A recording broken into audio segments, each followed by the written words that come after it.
Am I the a-hole for not giving my girlfriend my social security number so she can run a background check on me? Okay. Great start to a relationship. Wait, maybe not. Maybe they're okay. Maybe this is different. Maybe they're together for a long time and they want to get married or something. I don't know. Okay, so we have a 27 male and a 31 female. I, 27 male, have been in a relationship with my girlfriend, 31, for almost a year now. This evening, she sat me down and she said she needs to have a serious conversation with me, and she asked for my social security number. I said absolutely not. Why would you need that? And she told me about her ex-boyfriend that was basically living a double life. He had a bunch of criminal charges in his past that he'd never told her about, and eventually exposed her to some sketchy and dangerous behavior before she broke things off after he cheated. I said, okay, thank you for telling me that, but what does that have to do with my social security number? She said ever since then she had her friend that works for the federal government run background checks on people to make sure they are safe. And because our relationship is progressing, she needs to know I'm a safe partner for her. So she wants my social security number to check my criminal history. Now, for the record, I don't even have a parking ticket. I'm a nerd and a gym rat. All I do is work, go to school, play Dungeons and Dragons, come home, watch anime, rinse and repeat. So I don't care about a background check. She won't find anything. But I'm not giving out my social security number. I don't feel comfortable enough providing that to her friend. When I said that, she got upset, and I said I don't understand what women go through and it's about safety. I mean, while that is true, I have never once asked a person in my life to, like, in Germany, the equivalent would be like, hey, give me your ID or tax ID. Like, you know, I've never done that. It is kind of like a base of trust when you know someone. It is a red flag. I understand. Okay, I can understand though how, like, that might have left a mark on her, that relationship, obviously, right? And so basically what this is trust issues, right? Hey, Astralis, a beautiful day to you. This is basically trust issues, right? But yeah, okay. You need to sleep? You? Now? At 3 p.m.? Are you, like, still up or what? Wait, were you up all night? But yeah, thank you for tuning in and saying hi. No? How do you need to sleep already? It's like afternoon. Well, okay. Let's finish this story. When I said that, she got upset and I said I don't understand what women go through and it's about safety. And I admitted she's right. I have no idea what women go through, but that doesn't mean I'm giving my social security number out to a complete stranger. She says he isn't a stranger. He's one of her best friends and married to a close friend of hers. And I said, honey, that's great, but I don't know him. I don't trust him because I don't know him. That's my information you're asking for. You can trust him with your personal information if you want, but no one I don't know is getting my social security number or critical details. It's just not happening. And she said that our relationship isn't going to be able to progress unless I give him my social security number, because she needs to know that she's safe and she's offended that I don't trust her taste in friends. Oh my god, that is grand. It is so grand that she is offended that he doesn't trust her friend while wanting his social security number because she can't trust him. That is absolutely grand. And you would think that, trusting, just him is like an easier feat to do than trusting someone's friend. But yeah. I I got up and left at that point and told her I respect her concerns, but her past trauma doesn't give her the right to try and strong-arm me into giving out sensitive information to someone I don't know just because he works for the federal government and has access to a database. I used to work for the federal government, so I can say from experience, everyone working there isn't some wonderful person. I'm not assuming he's a monster or anything, but just working for the feds doesn't prove anything to me. She called me insensitive and hasn't spoken to me since. Personally, I feel like she was gaslighting me into giving her what she wants, but I'm not sure. Yeah, I agree. This is like a trust issue. You haven't slept much. Family breakfast, and I planned to sleep for 2 hours afterwards, but my siblings were 2 hours late. Now I can't even help prepare the party. Oh no. Well, okay, obviously, okay, I get it. You need a nap, basically. You need a nap. A strong nap. But yeah, this is 100% secure trust issue, right? I can understand that her previous relationship made her like have these concerns, right? And since she has a friend working for the feds that can check someone, it was maybe the easy solution for her to just do that instead of trusting people again. But yeah, this is about trust. She should have rather like reflected upon her previous relationships, like what early signs there were, red flags there were that she might have neglected, right? I'm not saying you can't like get like totally like fucked over by someone, but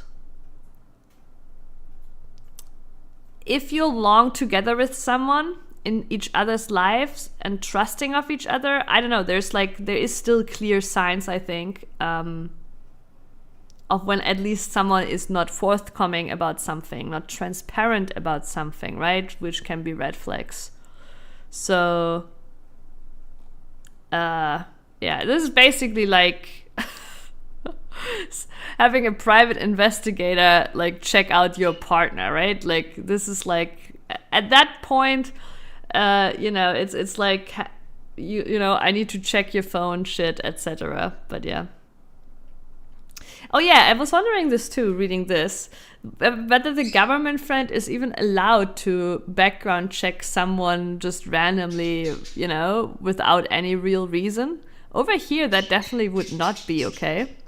Her government friend is committing a felony, not the a-hole. You want no part of this.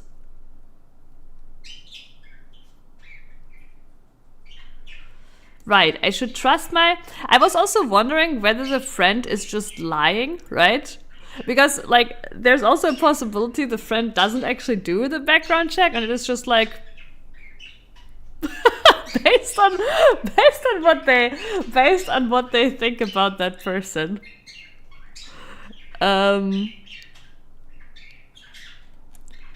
Yeah, it's a felony. So yeah, many people here saying that is absolutely a felony and you're not allowed to just background check someone because you feel like it.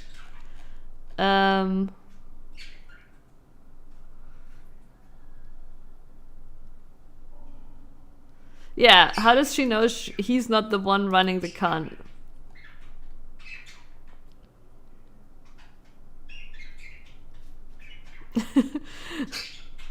She's telling OP to trust a stranger who's offering to abuse his position and break the law. What part of that says trustworthy?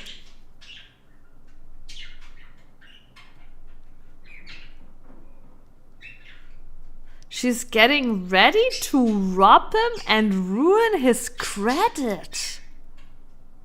Oh, that would be insane. Maybe they calculate the red green flag out of the social security. Like this would be insane though.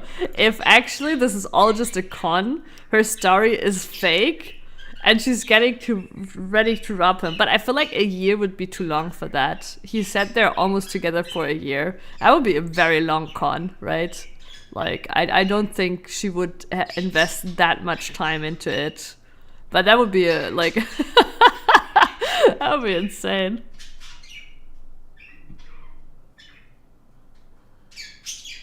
Yeah, this one I also point out. She's blaming him not trusting her friend when she's basically saying she doesn't trust him, yeah.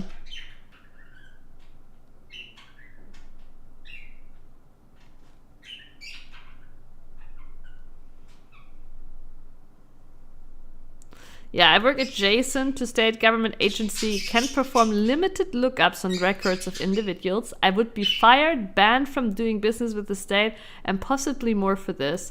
Either this is fake, she's lying, or she found a sucker who works for the government. Shady no matter what. Yeah. Yeah, crazy. Crazy. And also, sleepy! A beautiful day to you. My brain might still be a little bit slower, you know, after the 25-hour stream. And I actually didn't even sleep that long after it. I slept like 9 hours, but Treehugger slept only 7 hours. Insanity. But yeah, not the a-hole. She has some trust issue. I don't think she's conning him. It's been a year. Like, that would be crazy.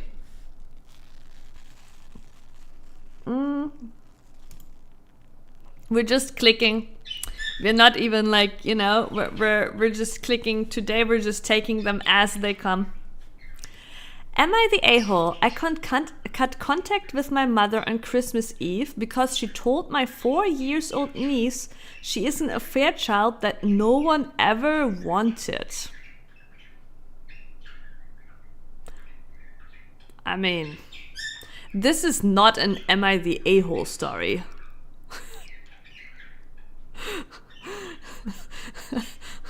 I don't think you're the a-hole. This is just peak drama, right? This is just peak drama. Okay, so OP is 30 years female, and we have a brother, 43 male. My brother, 43, has had an affair kid. The girl is now 4 years old. It was fairly ugly. So I don't think it's meant this way, but when you write it in this order, had an affair kid, it was fairly ugly. It sounds like she's writing how ugly this kid was. Oh my god, I know it's not meant like that. Oh my god. It was fairly ugly as he kept the daughter hid from his wife for as long as he could. But finally, when the girl was around 2, it all came out. He tried to be partially present in the little girl's life by visiting her and sending money and bringing gifts. But her mother gave him an ultimatum. He either recognizes the child as his own and legally gives her money, or she will not allow him to visit anymore, as the kid was always insecure whether her dad is coming back or not. This was very unhealthy for her, as my brother sometimes spent a whole day with her and then didn't call for 3 weeks. I mean, yeah, honestly, this is just the brother's fault, right? This is consequences. And I mean, nice that he tries to spend time with his daughter, but like, you know, if he's going about it all secrecy, you know, like it's his fault. It's his fault. Like, this like has an undertone of like blaming the mom putting up that ultimatum, but no, she's right too. He was keeping it a secret and not paying up, like, you know. And he probably even could have been like, hey, I will give you the money directly because I need longer to, you know, to manage this situation. She would have probably been fine with that, right? But he wasn't paying up. So definitely like he was just being sunshine daddy, not paying up. Yeah, exactly. Oh no, not the consequences of his own actions. Like, crazy. Like, this is his fault. This was unhealthy for her. I mean, yeah. Now he tries to better himself. Good. For the first time, he wanted the girl to spend Christmas with us and family. But last minute he said he cannot participate as he has some urgent business meeting right before Christmas and has to leave country or he will lose thousands of euros. Okay, whatever. But the little daughter was already very excited to meet her grandma and spend the holidays with daddy. She's a really sweet child, but overly sensitive and shy. My brother asked me if I can still take her to our family dinner even though he will not be there. I agreed. But our mother drank too much. She does this a lot. She had a very close relationship with my ex-sister-in-law, and since the divorce, she has been drinking even more. The little girl wanted to give her a gift she made, some drawing, but she was cold. And in the end, she told her that she was a kid no one wanted and her existence destroyed our family. What a mother from hell. Holy fucking Christ.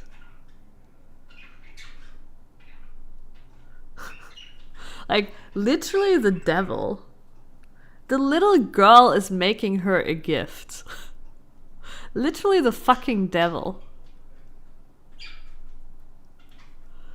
Now, yeah, is evil mothers, right? Is there something happening when you become a grandma? Like, is there something happening to us women when we become a grandma? Like, something snaps and we turn, like, full-on, like, witch mode? Evil witch mode? Do we all become malefics? You know? I mean, I haven't seen it in my mom, and she's a grandma, right? My brother has a daughter. My mom has been good so far, but I'm gonna keep a close eye on my mom now. If I see any suspicious witch behavior.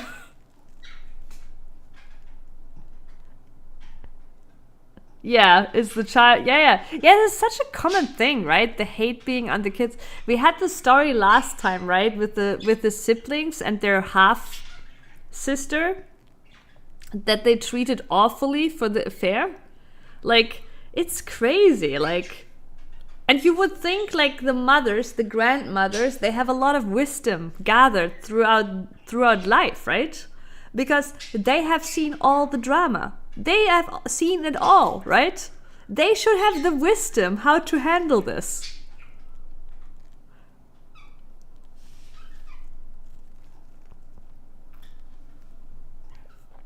Yeah, maybe. Sleepy, maybe. It is really crazy. Also, I do realize this blanket makes it extra hard to read chat on the stream. Ooh, wait. Wait a second. Let me snack this chat background thingy here. Copy. Oh, that didn't work. Why did that not work? Huh. Okay, we try again. Oh, copy is grayed out for that. That is interesting. Okay, I guess I have to do it manually. There we go.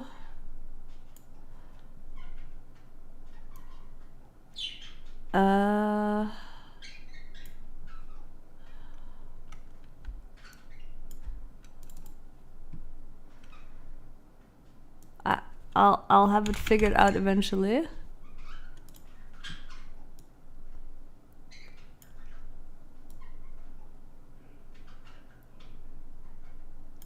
There we go. Does that look awkward?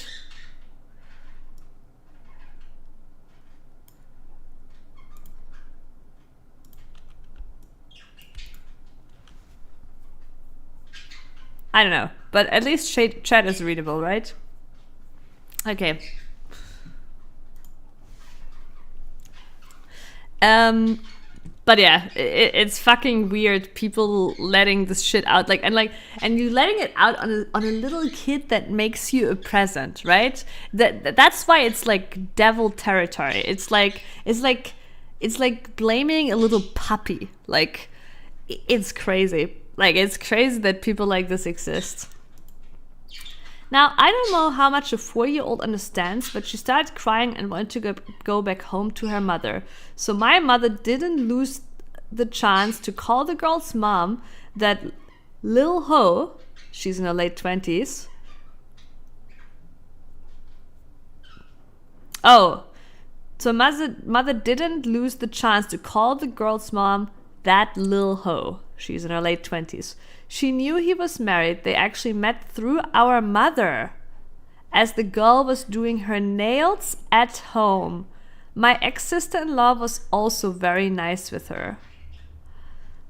I called my brother. He got very angry and said he will cut all financial help to mother. We grew up very poor, partially because both our parents were drunks. Dad is God knows where, probably homeless, but we kept mother around. But the kids say, but we kept mother around. Oh my god. Ouch, yeah. But we kept mother around. Oh, that's crazy. And says it all. Honestly says it all. Yeah. I took the girl and I told my mother I don't want to see her ever again. My brother was a serial cheater with his wife. Wait. The brother is even worse? Oh my god. My brother was a serial cheater with his wife and she tolerated it. A kid was probably too much for her. But mom, yeah, I mean, no, obviously, mom blamed an innocent 4-year-old. We spent the night at a hotel, but the Christmas for her was ruined. I feel very guilty myself. I didn't buy her any gift. Well, buy her a gift now, please. My brother said he gave mother the money to buy her something under the tree, but she didn't. So we kept exchanging gifts and she was looking at the family completely lost. No fucking way.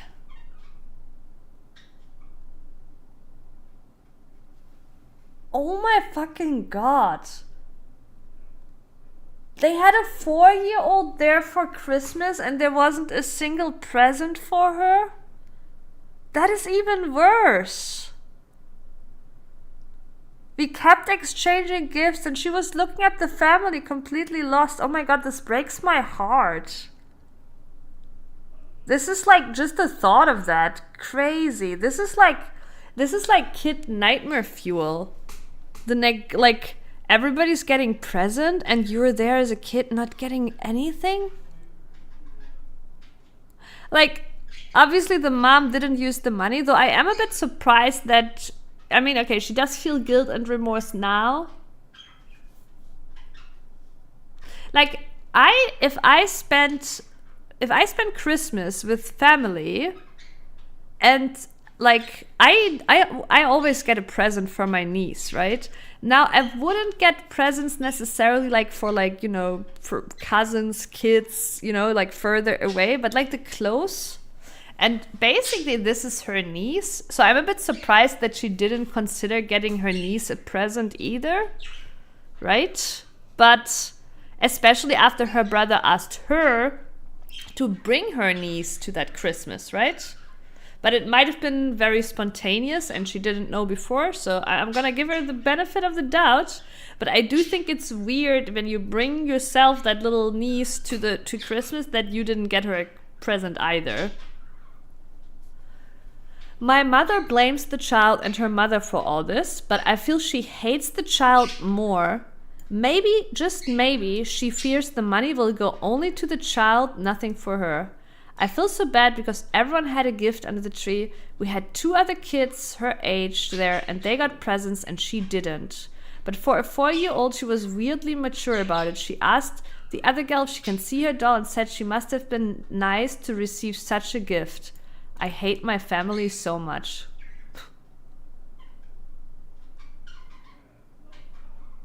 I mean, it's not really ignored.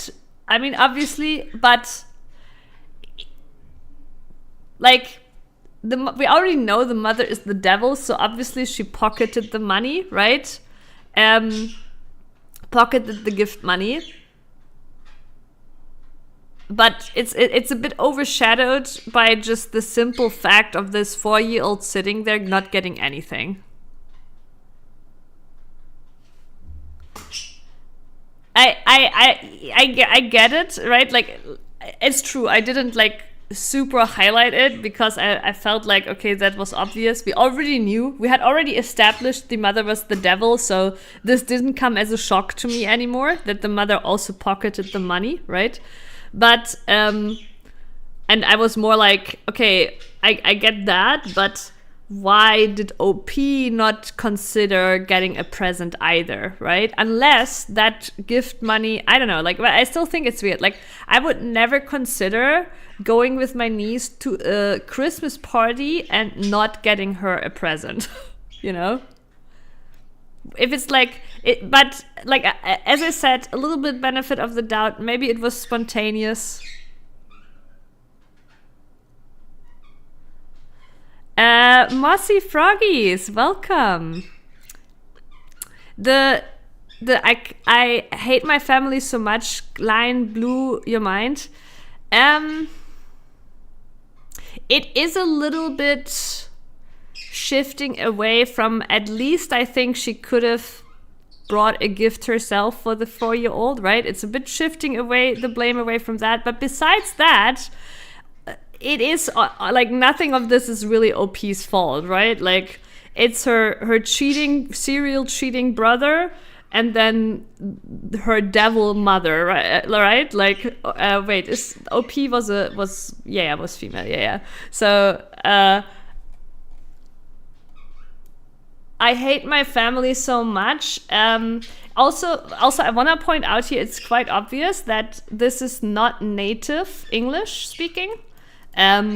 Like, we don't know her nationality, but it's quite obvious, right, from the language. So I hate my family so much could be a little bit lost in translation too, and could be meant as a more like, you know, I hate how this went, or I you know, or maybe also a feeling of like just like anger in the moment, right? Then more than in a permanent sense, you know.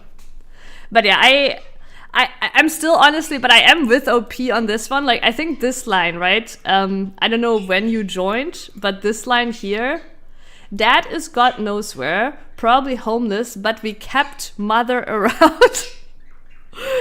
This is the craziest line and says a lot about the family dynamic, right? It says like so much about this family dynamic, and that also kind of like explains this final line a lot, I think, right?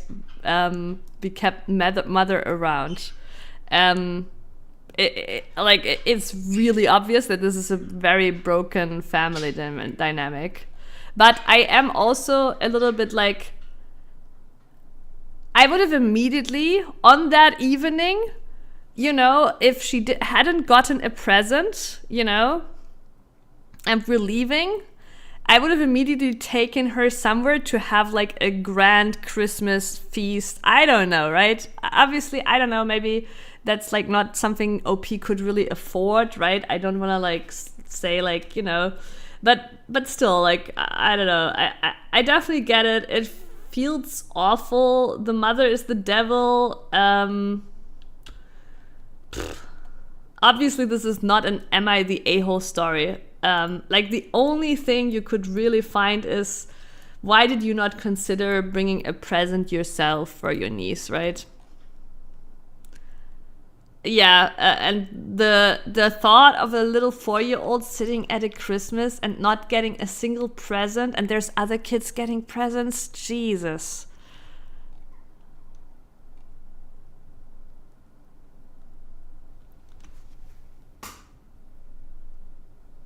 Broken family or highly intelligent writer?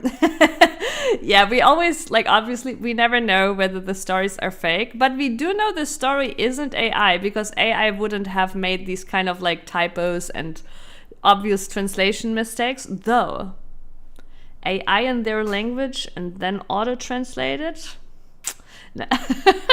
Right? But for the sake of the entertainment, we will always just...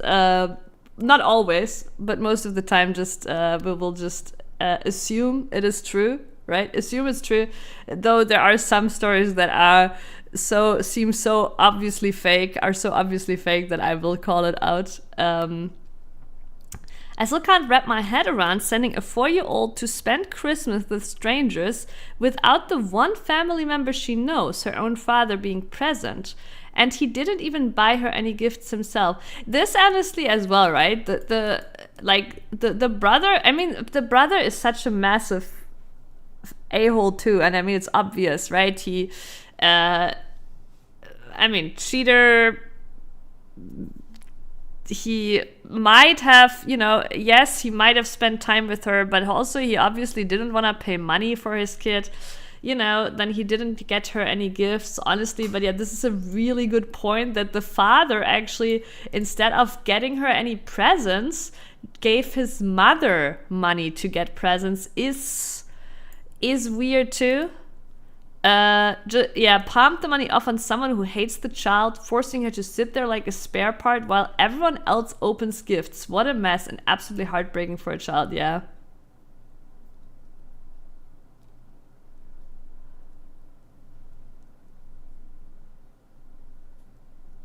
I think OP is the a-hole for not posting a real Am I the a-hole story.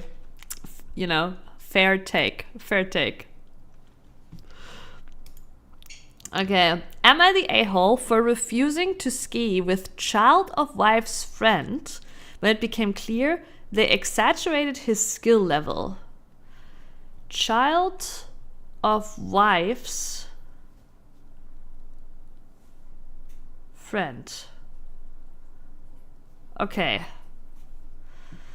I don't know why. In that order, it comes really weirdly together for me. So there is the wife has a friend, and that friend has a child. Okay, we have a 48-year-old male. I, 48 male, have a vacation house adjacent to a ski area. I've owned it since before I met my wife and had kids 11 and 13. The kids have grown up skiing 25 to 35 days a year, do lots of lessons, and as a result, they are both excellent skiers. My wife invited a colleague, Annie, and her family, including a 12-year-old son, Tom, to come out after Christmas for a few days. My kids aren't friendly with Tom. To my wife's chagrin, she is weirdly invested in being regarded by this woman as a friend, and having a friendship between the kids would help, largely because the boy cannot help himself from trying to one-up all his peers, often with obvious fabulism. Yeah, we know those kinds. His parents tend to indulge his exaggerations. We've more than once heard how great he is at some skill or hobby, only to discover he's a notch above a tyro. I assume this is beginner or average. The parents want to spend their time out here cross-country skiing. My wife said she'd accompany them, and then voluntold me. This is some true snub language here. And then voluntold me that I could take their son along with my kids when we were to go downhill skiing. My wife related that Jane told her Tom is a good skier. My kids both gave me a look. We all knew it is likely Tom is very far from a good skier.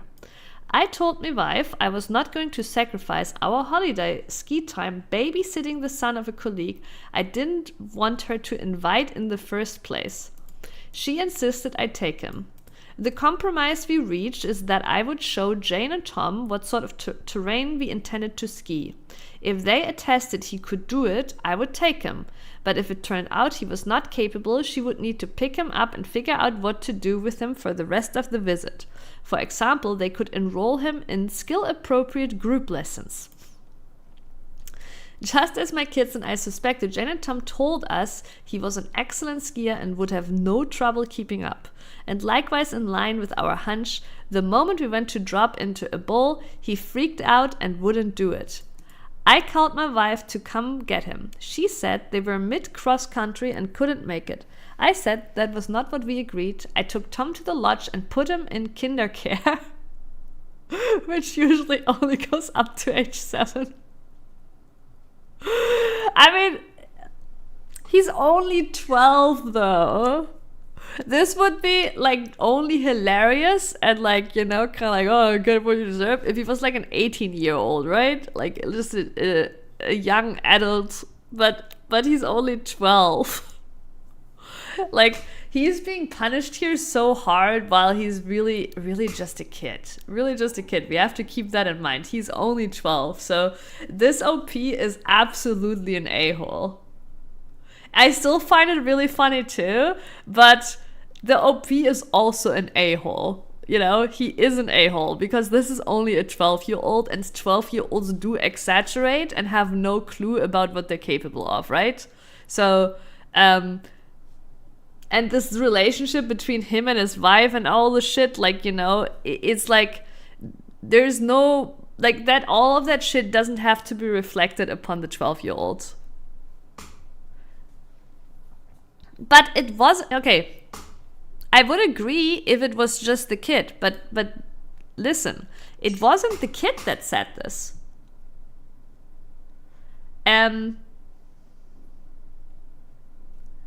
Like, it was the parents, right?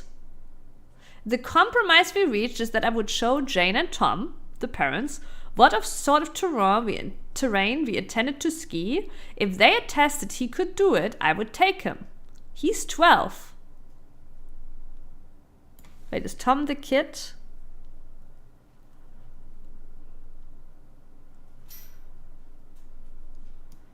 Oh, okay. You are right. That is the kid. And Jane? Who's Jane?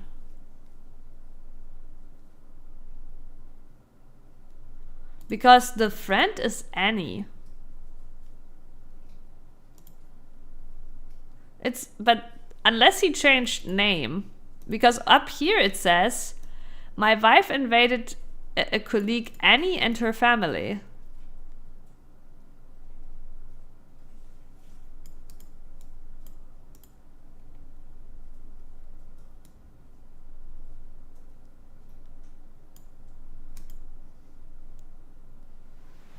AI story? This is a typical AI error. Changing up the names mid-story. Like, how do you only once write Annie and then...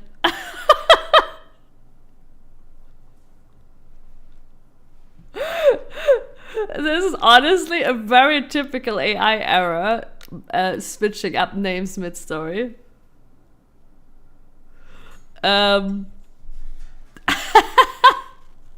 Well, okay, Jane is the mom, okay. But still, like, I'm just gonna say it, he's only 12. I think the mom is to blame, right? If the mom says he can do it, then the mom is to blame. She's the adult. She should know what he can and cannot do. He's only 12, right?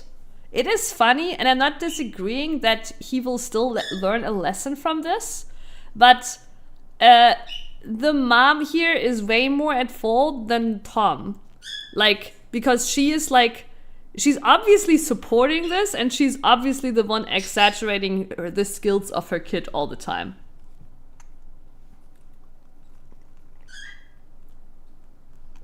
He's only 12, but yeah. Hey, it's a beautiful day to you. You never learn your lessons? Yeah. I can relate to that. There's certain things you will never learn your lesson. You just stick to who you are.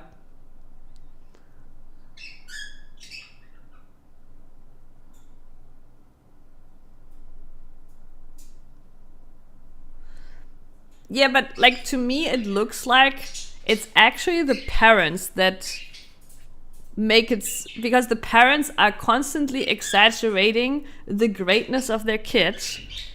That's why he is like that, right? He's only 12.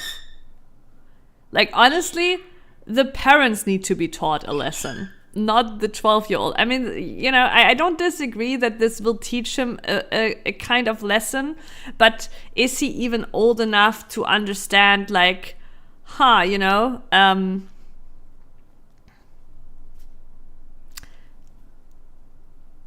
all are to blame. The kid is 12 and at 12, well, you're 12. Yeah, like, I don't know. Like, it's like he will learn the lesson of, like, I'm not able to do this, but yeah, I don't know. Like, I think, like, honestly, it looks to me like the parents are the idiots. Tom is a highly skilled reflector. Jane will assure you of that. I mean, Annie.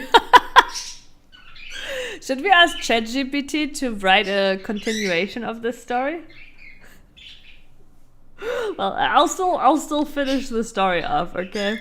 Maybe there's some other highlights here to find. So, we're right. I said that was not what we agreed. I took Tom to the lodge and put him in kindercare, which usually only goes up to age 7. But since I know a lot of the staff at the mountain, they took him and left a voicemail for my wife to let her and Tom's parents know. We skied for 3 hours and never heard from them. We stopped by kindercare on the way out and Tom was still there, unhappy. I mean, still funny. I don't disagree. It is funny. The 12-year-old Tom sitting in kindercare with the 7-year-olds. It is still very funny. Jane, her husband, and my wife were not happy when they finally got in touch and learned what I did. I told them that Tom was not capable of keeping up, that it's not surprising or a bad reflection on Tom because my kids have had a very unusual amount of skiing experience. But the fact is that I was very clear about the difficulty level of what we intended to ski, and we could have made other arrangements for Tom if they had been honest about his skill level.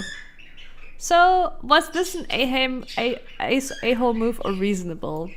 Adding, to clarify a few things, I did mention to my wife the possibility of getting Tom an instructor for the day, but she was kind of like, now let's see how it goes first. Annie says, wait, we're back to Annie. Fuck. Wait.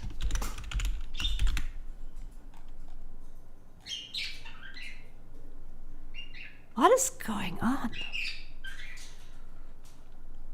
Maybe Jane is the dad. Is Jane...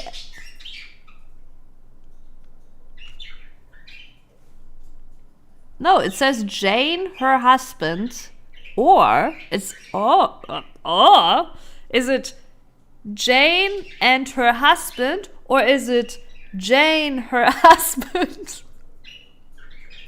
Wait.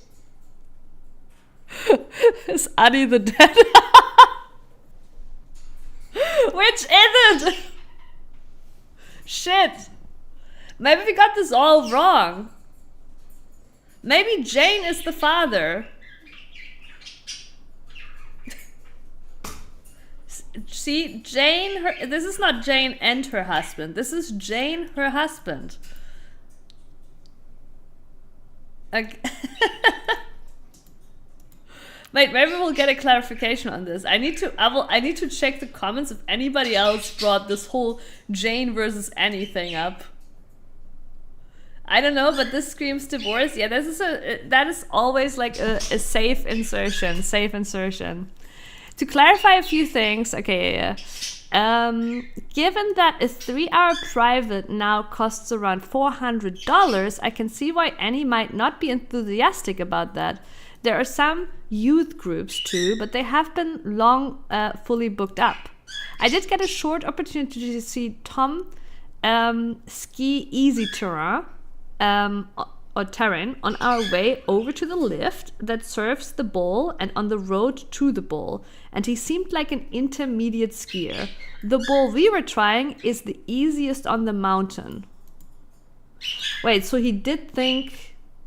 Well, if that's the easiest, then that sounds like he did think he would be capable. But yeah, probably people asked, like, did you not know that? But like, if you didn't know, like, if you did know in advance, then you're the a-hole. Blah blah. Okay. I wanna know. Okay, let's scroll a little. Nobody is mentioning this whole N.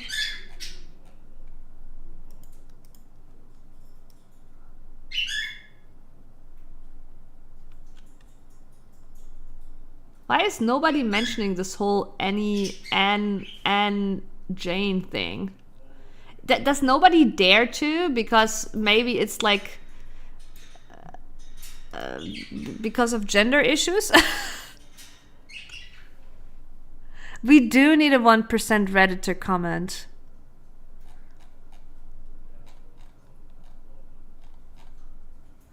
I don't know.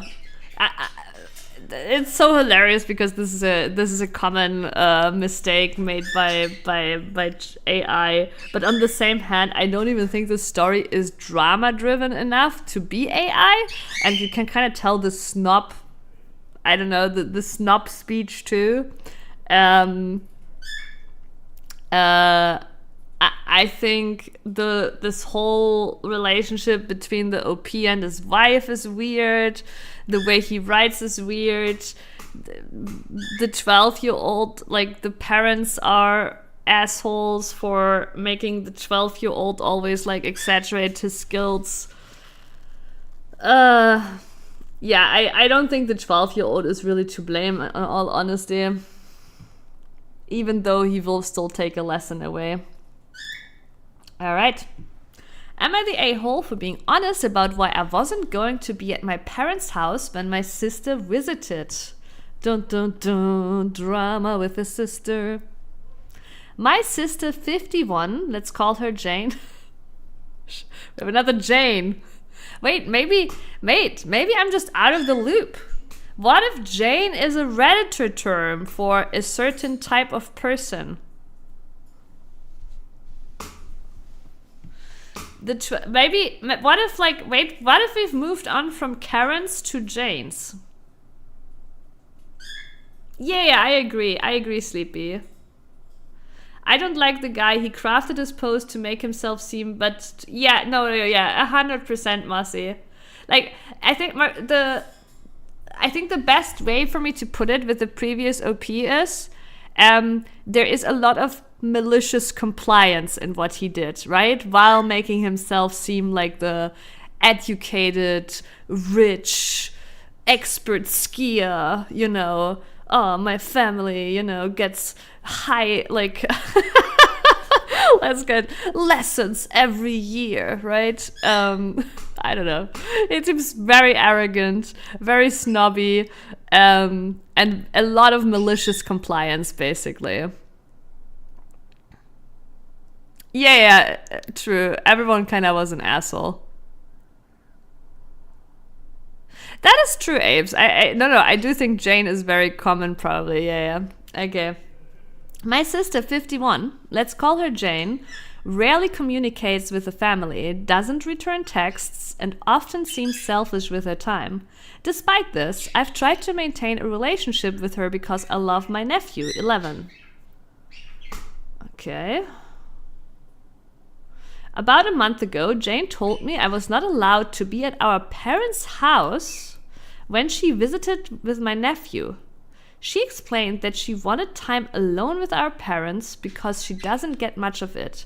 I can understand that. Wanting alone time with them makes sense, but if that's the case, tell them yourself. Don't leave it to me to do your dirty work.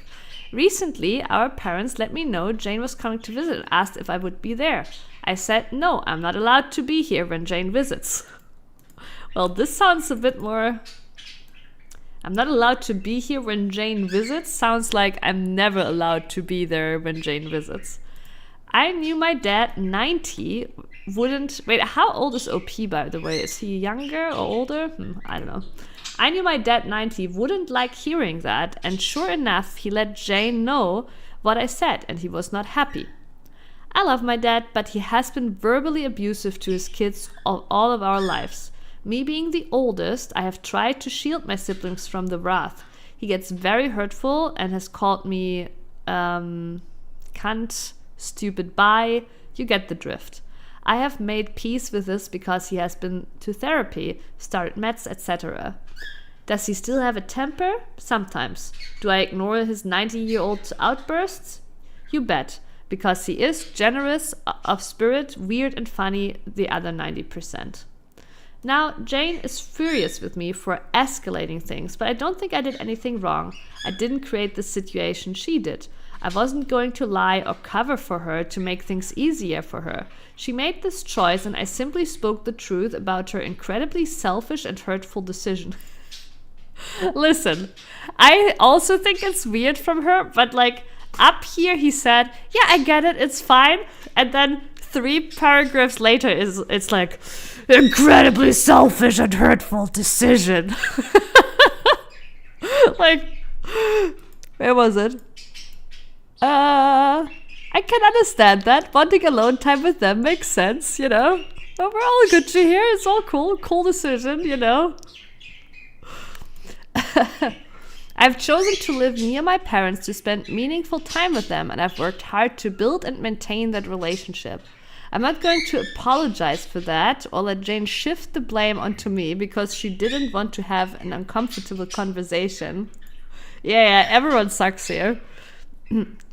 This feels like part of an endless cycle where Jane puts me in difficult situations and then gets mad at me when I don't protect her from the consequences. I'm seriously considering going no contact with her and setting up visits with my nephew through his dad. Because this is exhausting. But I'm not sure if that's the right decision. Aren't we a little bit in overreacting territory right now?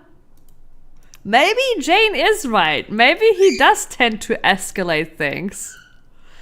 So Reddit, am I the a-hole for telling my parents the truth and refusing to cover for my sister? This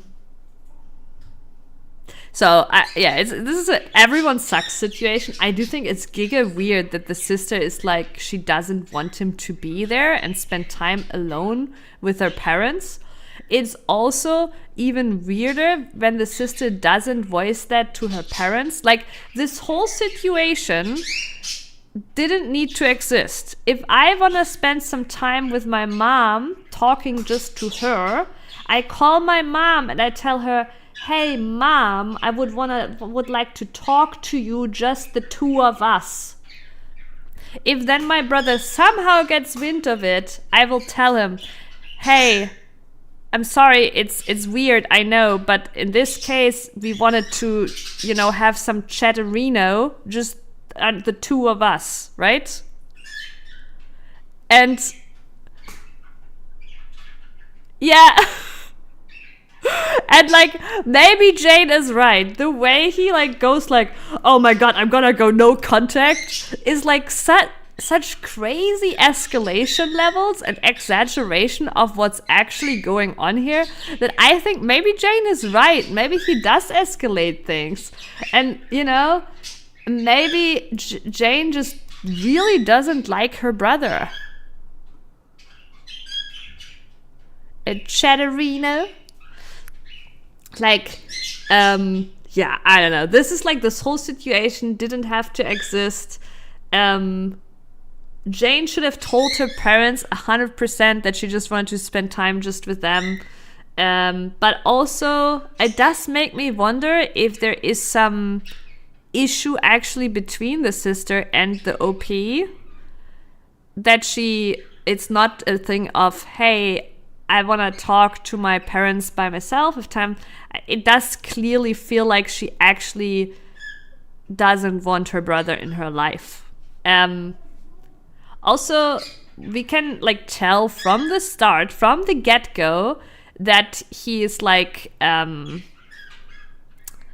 condescending towards his sister, right? Rarely communicates with the family, doesn't return texts, and often seems selfish with her time. So, this might be just like what he experiences, right? Because she actually just doesn't want to spend time with him, right?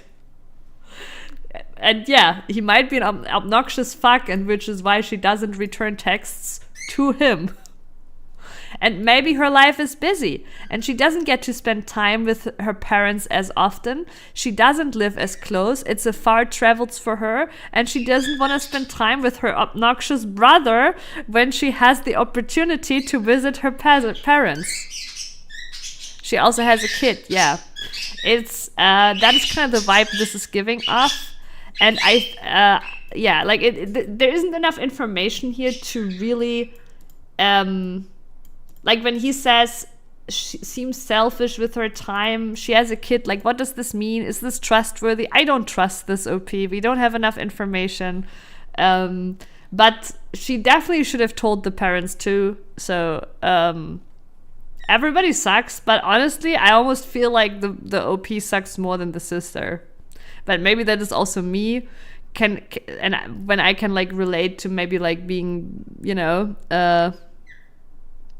I think so too, Sleepy. Not yet. See, they're not gonna agree with the vibes we're getting. But like the thing is, right? Like this is always like some nuanced shit where you don't know the nuance. We don't know the details. We are judging lives based on like some paragraphs that a guy wrote that isn't even trustworthy, right? Like, or maybe nobody like was maybe like, you know, fiction. It's maybe fiction, right? Like, so obviously this is always like, you don't have to be like, nobody is right here. Nobody is right here.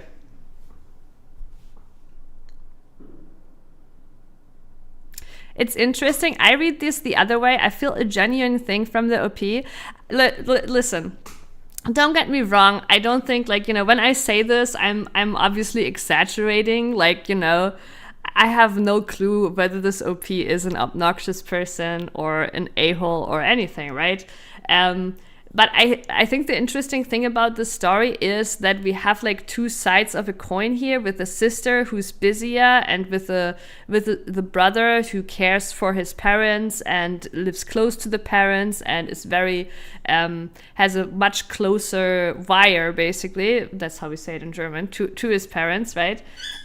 So I think naturally some people will relate more to that, and some people relate more to the sister that don't have as much time to spend with their parents, you know? So I think actually it is an absolutely fair take to see it the other way around too.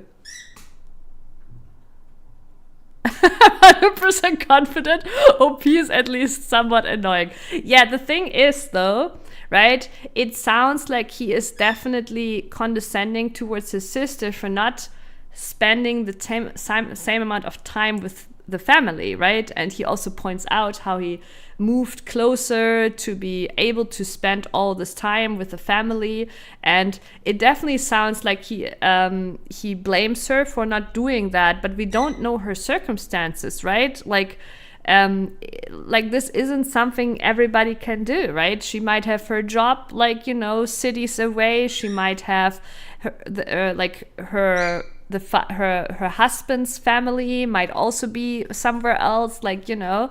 So, and that's these kind of things is what make you think like he's a bit obnoxious, because it seems like he doesn't really take these things into consideration, that she has a kid, etc., and is just basically seeing this from his life, from his perspective. 100%, Marcy, 100%. Maybe he moved closer to his family because nobody else wanted to spend time with him. Oh man, Sleepy is going full on bully mode now. Full on bully mode now. But I do agree. And thank you so much for the follow. Oh, and what a failure by me. The alert is not on top. Listen, this was my first alert in this beautifully new scene I made for reading Reddit story. Right, let me do this right. But yeah, thank you so much for the follow. I really appreciate it, and I will in fact also to test it, we will just repeat this. There we go. Hell yeah, it is on top now. Okay. But yeah, thank you so much.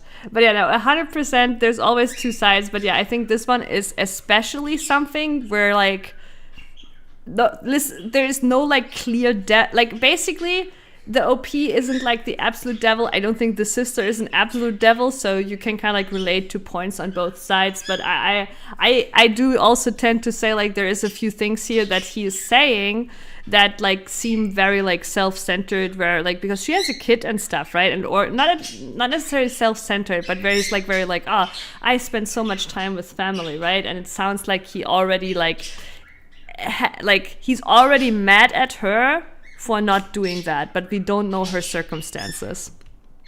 But yeah, it is a funny. Wait, actually, let's read some more comments. Not the a-hole. She set the situation up. Like I generally, baseline, I obviously agree. She should have told the parents 100%, right? So if it's just about this question, not the a-hole, like, but also this sounds like a crazy overreaction. Like going no contact over this shit. Note the a-hole, don't do asshole things if you don't want people knowing you're an a-hole. I have one of those. I do the same thing, lol. Our parents are gone. Neither me or the other two sisters talk to her anymore. I have one of those. Jesus.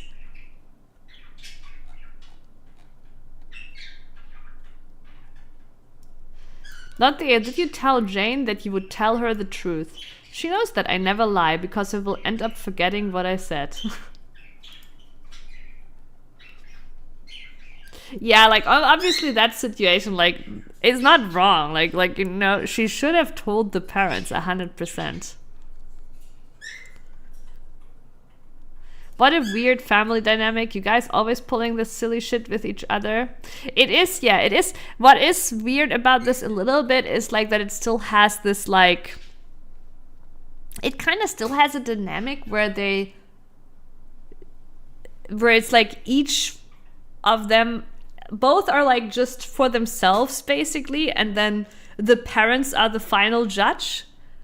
That is weird because like, I mean, like she's 50 and I don't know how old he is, right? That is actually really weird because yeah, if I think about it, my dynamic with my brother is nothing like this. Like my brother and I like are really close and we just talk really openly and there is no like hate or condescending or anything. And if my brother does something I don't agree with, then I tell him straight up, right? But this whole dynamic still feels a bit like they're not really fully telling each other, and you know, and then the parents are still the final judges, as they are literally going into pension. That's kind of wild. At that age, I don't know, the parents shouldn't be the final judge anymore. But yeah. Next one. Am I the a-hole for telling my sister that a pregnancy announcement doesn't count as a Christmas present? Oh my god, it's so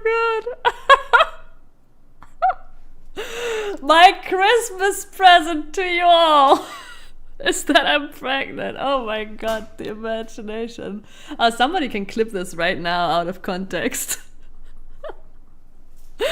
Oh my god, this is so grand.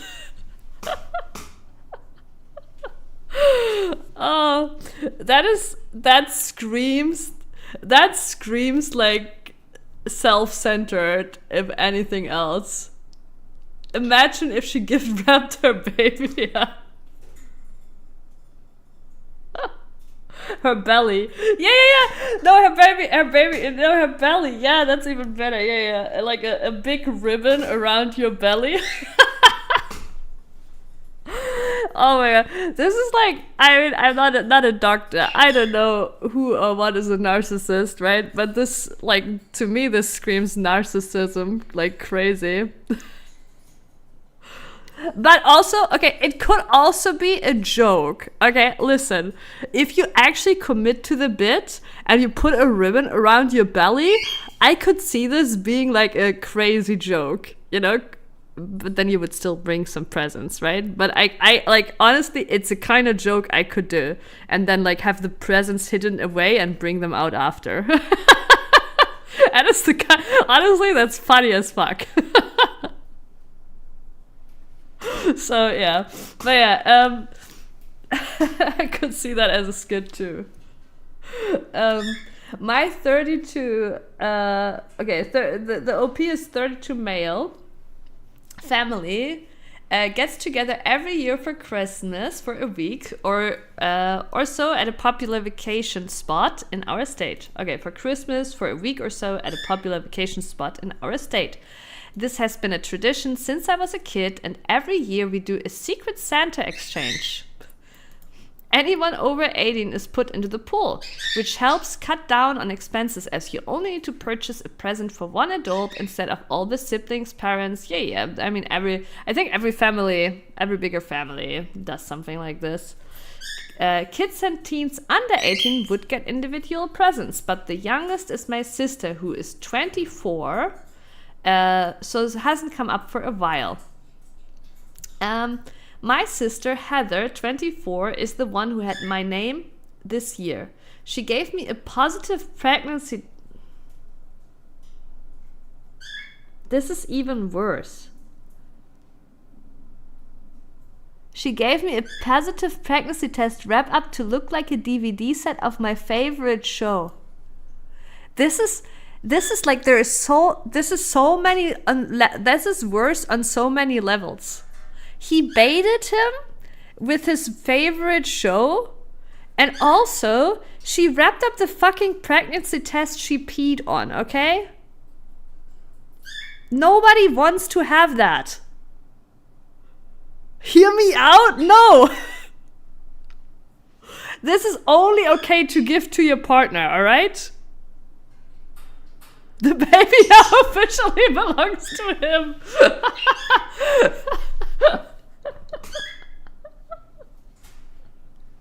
This is so much worse. What I thought is, oh, she announced it at Christmas to her family and was like, oh, my this year's presents from me to all of you is, that's what I thought. Oh my god, this is even worse. The bait with his favorite show? That is evil. That is evil. She made him think he was getting something about his favorite show. That is just evil. And then the fucking pregnancy test she pissed on. She literally pissed all over his present. You only give your pregnancy test to your partner, okay? Like, ugh. Like, what is that? I would not accept this gift from my sister, yeah? You can sell it for 50 to 100. I unwrapped it. I mean, okay, to be fair, there might be some weird fucks out there that would be into that shit, right? Like just like the, bath water, the Baldaphine bath water and stuff. Like, I don't know. There might be some weird people out there that might be into that shit. So maybe actually you can sell the pregnancy test itself. But yeah, with a photo of your sister though, right? Like they need to know that she's hot. I don't think it works otherwise. I unwrapped it and congratulated her, but was curious about what happened to the DVDs. I thought maybe she had them set aside since she had the packaging for the box set. That's actually true. She has the box set, so the DVDs should exist, right? She got mad and told me that her present to me and the family was the pregnancy and that she didn't have the DVDs. I told her that I was happy for her but felt a little cheated. The Secret Santa presents are supposed to be either handmade or between $50 to $100. That is actually pretty high Secret Santa value gifts. When we did it in our family, it was like 10 to 20. Everything is expensive in the US. From what I know, it's not like really... I mean, okay, it depends where you live, obviously, right? There is some extremely expensive cities. But on average, US isn't that expensive. Like especially if you compare like to Finland, Sweden, like the Scandinavian countries are on average more expensive, apes. But I don't know, like could be a expensive city, could also just be a family that can afford it, right? But I'm just thinking, like, listen, I could afford this no problem, doing a 50 to 100. The reason we have 10 to 20 in our family is because an 18-year-old cannot afford that, right? So it's just a lot for an 18-year-old. And they like, and the story said they also like including 18-year-olds, right? So they're usually high quality presents. Also, Heather didn't tell any of us that she was trying to get pregnant. She isn't married and we don't love her boyfriend. So it was kind of mixed news anyways. Oh my god. Yeah, it was a true center surprise. Like all around. I get that she was trying to be cute, but am I the a-hole for expecting the DVDs a real present? No, you're not. Her present from my aunt was a $100 gift card to a spa she loves. For reference, my parents think I should just be happy there will be a niece or nephew, but it still doesn't seem fair, and I just don't think a niece or nephew in 6 months counts as a Secret Santa present. Okay, maybe he doesn't need to get the whole baby, but babies don't need 2 kidneys, do they? Ooh. Oh my god, imagine there was an update, like, in like, update 18 years later, Am I the a-hole for expecting my nephew's kidney? After my sister gifted her nephew to me 18 years ago. This is like when mothers promise their future children to the witchers, yeah. Not the a-hole. A gift like that is really only accepted to her significant other. Yeah, I think, like, yeah, if it was to her partner, this would have been, somewhat. But even then, I wouldn't even, especially the bait. How dare you bait with the DVD box of his favorite show? Like, I don't know. I wouldn't even, even my partner, I would still make a proper gift. And apparently they have this rule of, make a gift, handmade gift. If she doesn't have the money, make something handmade.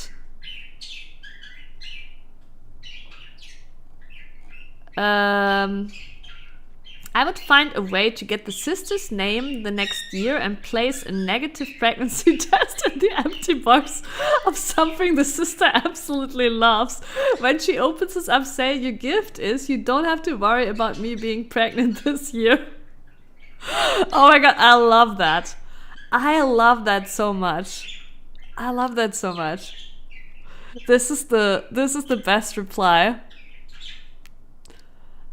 I'm gonna pack salted licorice inside Doctor Who DVD box and send it to...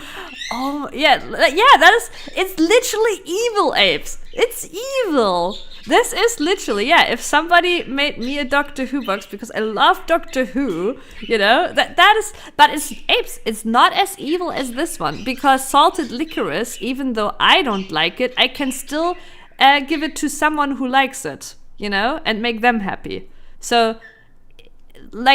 still not as evil, Still better. But it's too big, isn't it? You have to just be kind to the woman. You can't point out now how crass the whole thing is. Yeah, no, that's the thing, right? I imagine he was throughout the evening. And the way it read, it also sounded like he didn't really make a big deal out of it. It said it sounded like he said initially thank you, and then later approached her with well, maybe it wasn't later, but the way I understood it, he was politely grateful as we would be, and then approached her about where the fuck are the DVDs?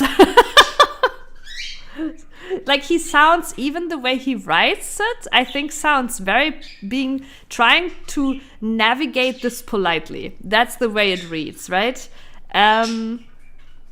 I unwrapped it and congratulated her, but was curious about what happened to the DVDs. So yeah, the reply was just, what happened to the DVDs? I think that's literally what he asked. What happened to the DVDs? She got mad and told me, yeah, so it doesn't sound like he made a big deal out of it, to be honest.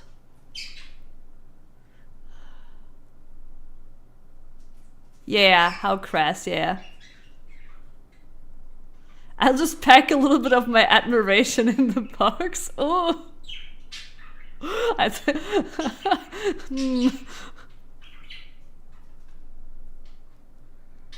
She needs peeps on side right now. Sis needs peeps on side right now. Yeah, no, like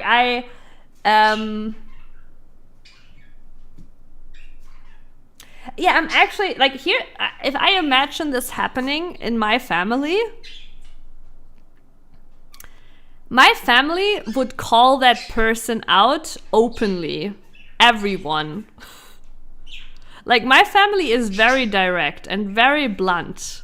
If somebody, like, if somebody pulled this, right, like my youngest cousin or something, if she pulled that, everybody would be in agreement and would be like, yeah, like, this is not really a present. It really isn't.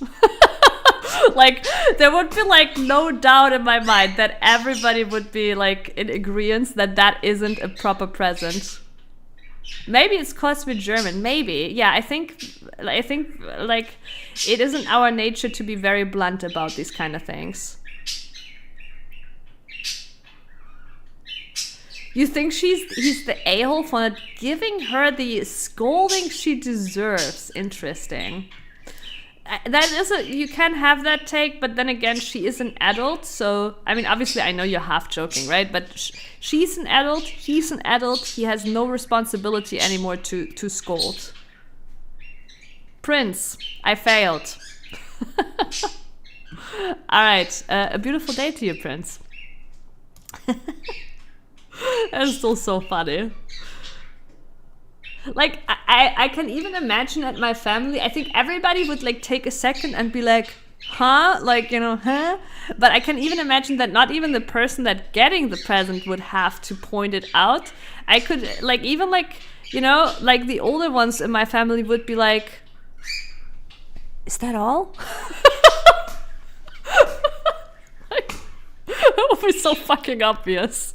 That would be so fucking obvious. She does. That is, yeah, she does.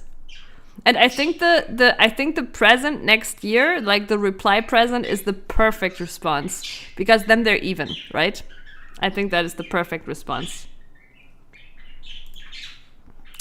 Am I the a-hole for snapping at a hotel receptionist after being given the wrong room 3 times? I was on a trip recently and booked a room at a fairly nice hotel. I specifically paid extra for a room with a king bed and a city view because it was supposed to be a relaxing getaway. When I checked in, they gave me a room with 2 twin beds and a view of the parking lot. I went back to the front desk, politely explained the issue, and they apologized, saying there was a mix-up. They gave me another room key, but when I got to that room, it still wasn't right. This time, it was a queen bed with no view at all. Wait, no window? Was it a hotel room without a window? Oh my god, an expensive hotel room without a window? I was annoyed, but kept my cool and went back to the desk again. They apologized again and assured me the next room would be correct. Spoiler, it wasn't. The third room wasn't even cleaned yet. There were 2 towels on the floor and an unmade bed. At that point, I was exhausted and frustrated. I went back to the front desk and snapped at the receptionist. I didn't yell or swear, but I raised my voice and told them it was ridiculous that I couldn't get the room I paid for after 3 tries. The receptionist looked flustered and said they were doing their best, but I wasn't really in the mood to hear it. They eventually upgraded me to a suite, but when I told a friend about the situation, they said I overreacted, that wasn't the receptionist's fault because they don't control room assignments. Is your friend working as a receptionist by any chance? I feel like I was justified in being upset, but now I'm wondering if I crossed the line. I mean, if he didn't yell or swear, I think it's fine. Like, I would be pissed at that point too. Like, obviously we don't know how bad he reacted, right? If he truly did not yell and not swear, I think there's really no issue here at all. Of course, if he yelled and swore, then it's different. He should, like, you know, because yeah, it's true. At the end of the day, though honestly, even if she's not like controlling the room assignments, I don't know if she or he, right? The receptionist should know which rooms have which features, right? They should know this is a room with, so they are capable of catching it the moment he states what he paid for. So I think there is at least like at least lack of knowledge on the receptionist side. But yeah, this is a short one, not the a-hole. You know, the friend is a fucking receptionist apologist. It's fine. I obviously don't think you should yell at people or anything, right? Because yeah, at the end of the day, you know, they're working, earning their money. But yeah. But nobody can expect you to stay perfectly polite and kind. And I 100% think the receptionist should be able to catch this mistake.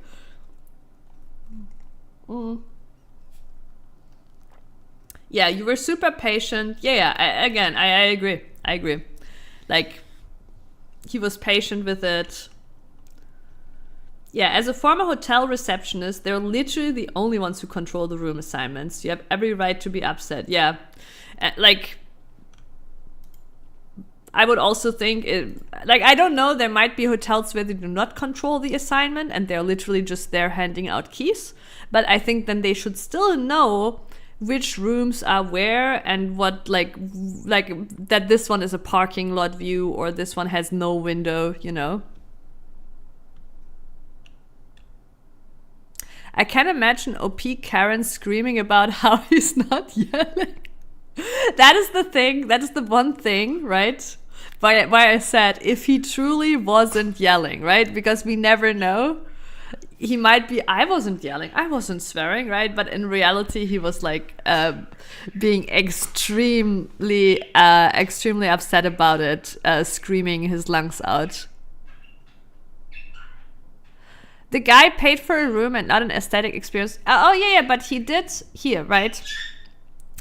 He booked a room at a fairly nice hotel. He specifically paid extra for a room with a king bed and a city view. And this is common. I know that myself. I've booked many hotels myself for either work trips or table soccer tournaments. I used to play a lot of table soccer. So, and these are very common features that you can check and pay extra for. So this is definitely a common thing where they give you these check boxes to say, oh, I want, like, you can either not care and then you don't pay anything extra, right? Or you can pay this. So, and since he's specifically paid for these features, right? I think he's absolutely here in the right. I would agree with you, Mossy, if he hadn't actually paid for these features. But also the guy might have been screaming like crazy.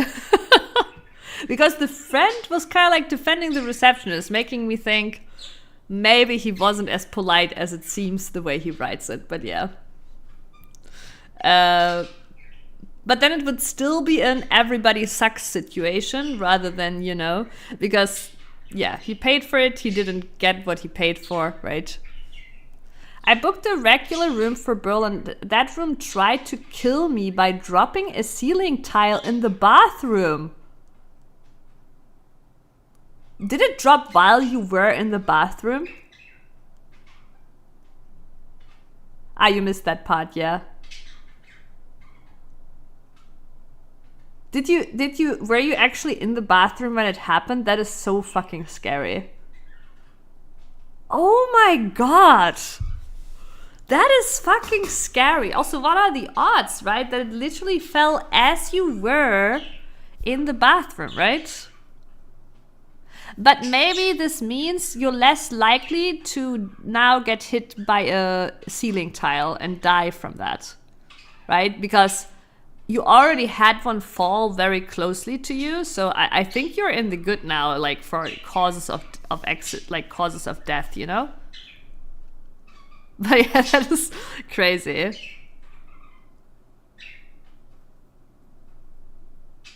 Tried it once, failed, yeah.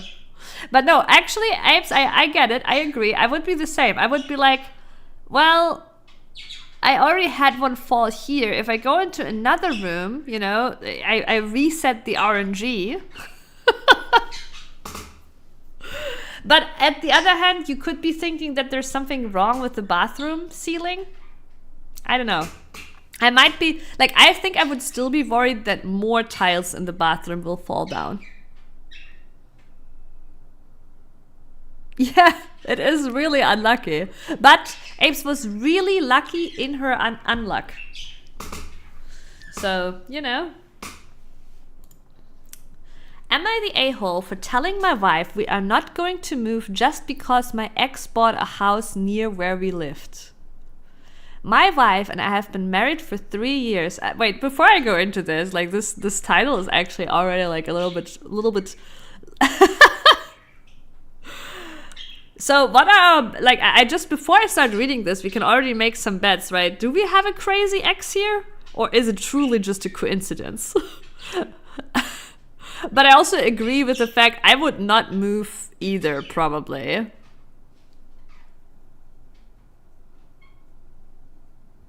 There's always some shit happening every time I visit Germany. Really, Apes? What other accidents were there? Is there someone in Germany trying to kill you? Yes, really? Okay.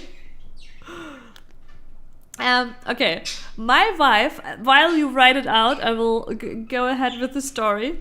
My wife and I have been married for 3 years and together for 6. A couple of years ago, we bought a house in a pretty nice community. It was a huge investment, but the house has been worth it and our community is very peaceful.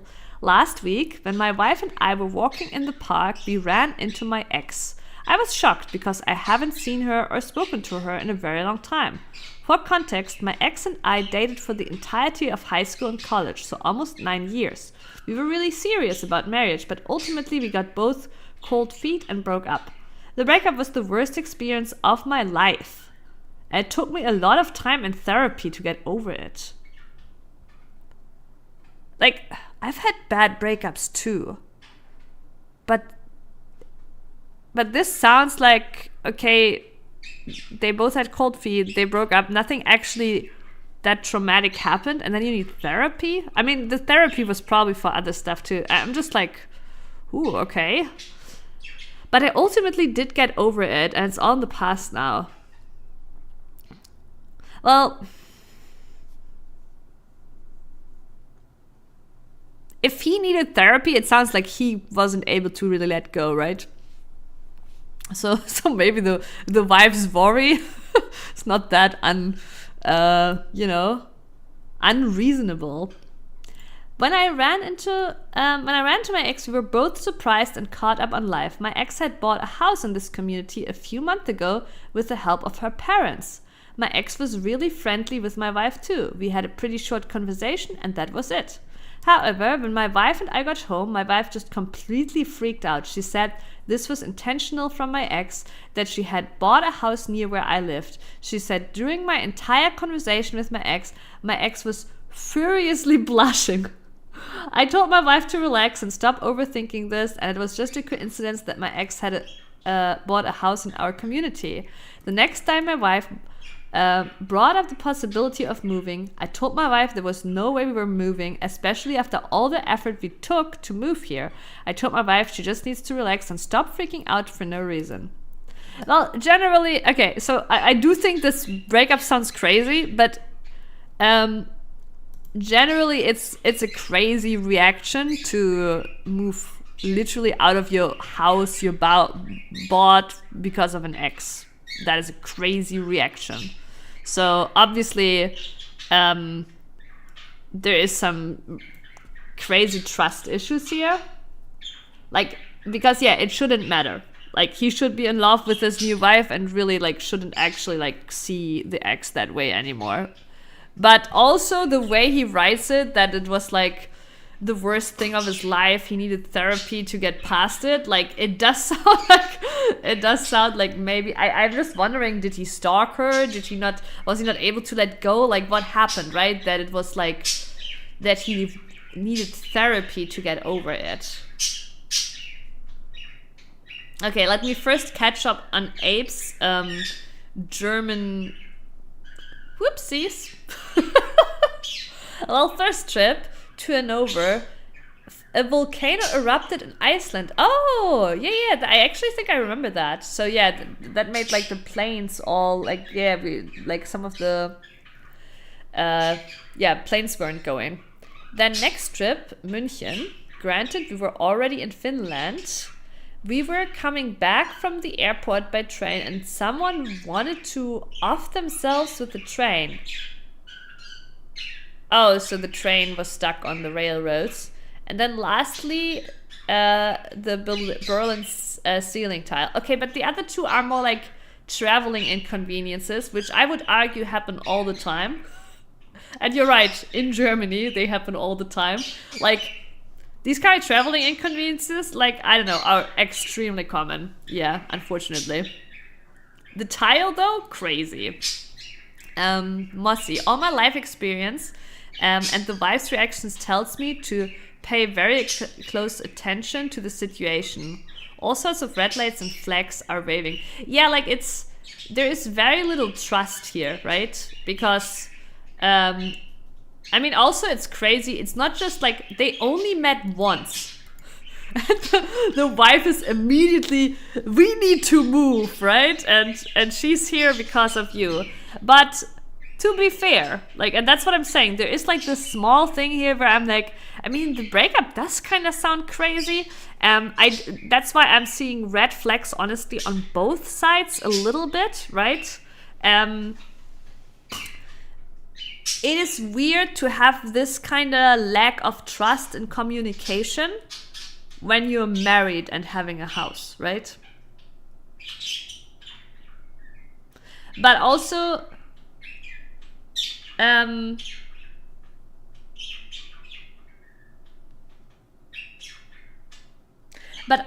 feel like he could do more to reassure her, to be honest. But it all sounds like there's a huge lack of communication and trust. But he could do more to reassure her, being like, hey, obviously, I mean, they were together for 9 years. Obviously, they will get along well. But like, from my own experience, right? When I meet an ex-partner, like, all my breakups have been relatively amicably, right? There has been no big drama, we hate each other or whatever, right? So if I run into an ex now, I don't hate them. I will still get along well with them because I spent a lot of time with them, but I won't see them that way anymore, right? And that is like, when I am in a relationship with someone, they are my priority and they are the only person I'm seeing that way. I'm seeing in a romantic way, right? Like, no matter who I meet, etc., I might find them nice, I might get along well with them. I don't see them in that way, right? That's kind of how it works for me. And I think if you go out and you're in a relationship and you feel attracted to someone in a romantic way, then something is wrong with your relationship, right? That is like your first sign of, okay, something is wrong, right? Because you shouldn't feel that way towards anyone if you're committed to your relationship. So all I'm saying, like, the wife reaction is obviously crazy, but he's obviously not the a-hole. The reaction of the wife is just definitely like many levels of crazy, but I also feel like we haven't gotten like that much insight into this whole thing. And I do think I've had a like my very first serious relationship was 6 years, right? Now 9 years is even longer than that, but 6 years is very long too. And of course the breakup was took me quite a while to get over with, but needing therapy sounds to me like there was really from him, he was not able to let go. Like there might be some red flags there. I'm not saying there are, but because nothing really happened from what it sounds like. It's not like there was some cheating or some crazy drama around it, right? But yeah. Volcanoes don't erupt all the time. I know it doesn't happen all the time, Apes, but generally traveling inconveniences happen all the time. All right. Oh yeah, also, okay, fair question, reading this, how close is it actually, right? Is she your, I could maybe understand it if she was a direct neighbor. That would be a bit awkward. I would have more empathy for the wife's reaction. Imagine it comes out that she literally lives next door, right? But otherwise, honestly, I wouldn't give a shit. That's also a thing. I wouldn't give a shit, right? It's not like I'm going out all buddy-buddy with neighbors much anyways. Sleepy, it was nice chatting and hanging out. Have a good nap. Enjoy your New Year's party. And, we shall see each other next year. Guten Rutsch. Good slide is what we say in German. The German phrase, Guten Rutsch, means good slide. But yeah. Wait, is it the house directly behind your house? Because I think I saw her post a few days ago. Wait, the wife posted too? One of the comments on that post is to look for this post in a few days. Wait. The wife posted too? Wait, if the house is directly behind his house and he did not mention this, then that is sus as fuck. I actually worked with a guy who moved directly behind a coworker intentionally. Poor guy couldn't get away from him at work. Strange character. I've had 2 ex-girlfriends move into 2 different complexes that I'd moved to, and they made a point of being obvious. It happens. But okay, here's the thing. Let's say the ex moved there on purpose. You're not gonna give up your house. If you like your house, your neighborhood and everything, you're not gonna give up your house unless she actually turns crazy stalker mode. That would add some crazy spice. I wanna know now if the wife made a Reddit post too. I need to read the wife's side too. I was looking for this comment. Someone literally made a post a few days ago about this. Wait. Or is this wait, okay, I need to, or is it is this just a copy pasta? That could obviously be true. That one is different. It's an ex-wife and they have a child now. Also in the other one, they have seen each other over the summer, and in this one, they haven't. It's similar, but the details are different. Okay, so it sounds like there's 2 different stories. Might both be fake. One might be real. We don't know. Tag it? Okay, wait. Let's see. But it sounds now more like that was a different story. Accidentally bought a house adjacent to my ex's house. I'd leave town if that happened to me. I've known crazy women. No, of course, Mossy. If it's crazy stalker, right? Crazy stalker woman, I would leave too. You don't have a choice, right? But that's unfortunately, right? If you're in that situation, right? But my point is, okay, but there could be a less serious offense here where let's say the ex knew he lived there, doesn't know he's married, and she sees a house that she likes and she's like, hell yeah, right? It might not be as like, it might have been intentional, but not with crazy stalker intentions at that point. You know what I mean? It might have been like, oh yeah, wait, he lives there too, maybe I can reconnect. But then when she finds out, oh, he's married, shit, right? Then she finds out, well, you know, never mind, right? There is less serious, you know, incidents like that, basically. And so I'm saying, in that case where it's like, yeah, she might have done it intentionally, but she could have done it intentionally without it being like her primary goal or her primary target or being stalking him, basically, right? And in that case, like, it doesn't really matter. Okay. My fiance and I bought a house together in early November. We love the house, love the neighborhood, love the location. We haven't been able to move in yet because we are remodeling a few things. So yeah, there's already a difference, I think. Today, while we were there, I opened the Wi-Fi on my phone and the first one to pop up, meaning the closest signal, was called ex-wife name and ex-name. And my jaw hit the floor. Like, what are the odds that there's another couple with those names and those exact spellings? Pretty slim. Wait, but...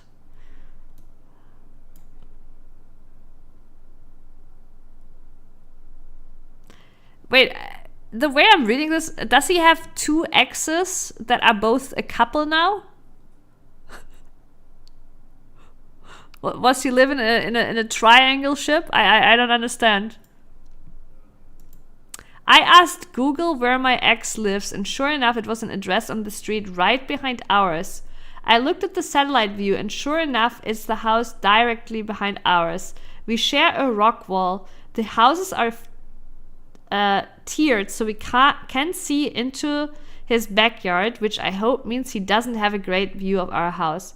I'd like to avoid my ex finding this out for as long as possible. We didn't end on great terms, but we're adults. We've both moved on. We're friendly when we... Okay, so no, I think it's just like... Oh, ex-wife's name. Okay, so the ex... You know, I get it now. It's the man is the ex. Okay. We're friendly when we run into each other. I harbor no ill will and wish him the best, but we definitely don't need to be in each other's lives. It's not the end of the world, but what are the fucking odds? To clear things up, my fiancé knows. He was there when I found out. I'm not hiding it from him. We were stunned for a few seconds and then had a good chuckle over it. It's not a huge deal. It's more of a what the fuck are the odds situation than it is any kind of actual problem. Their Wi-Fi was both of their first names. They have unique spellings. That's what tipped me off. For those saying you can't find someone's address on Google, try it. At least where we live, if you type in full name, city, and state, the word address, you'll usually find something. Yeah, for casual people, that's pretty true. I have made sure that you cannot find my address. Even if you know my full name, I've made sure that, like, at least not very, like, it's you have to go some extra steps. You cannot find it by just Google. But technically there is like things in Germany you could, like, you know, request data from about me from institutions in Germany, basically. That way you could find out my address. But this is just like a developer precaution thing. Like, it's not even because of streaming, but that's obviously a nice thing when you're streaming too. But like, it's just like it's also a German thing. Being a developer, you kind of care about that stuff.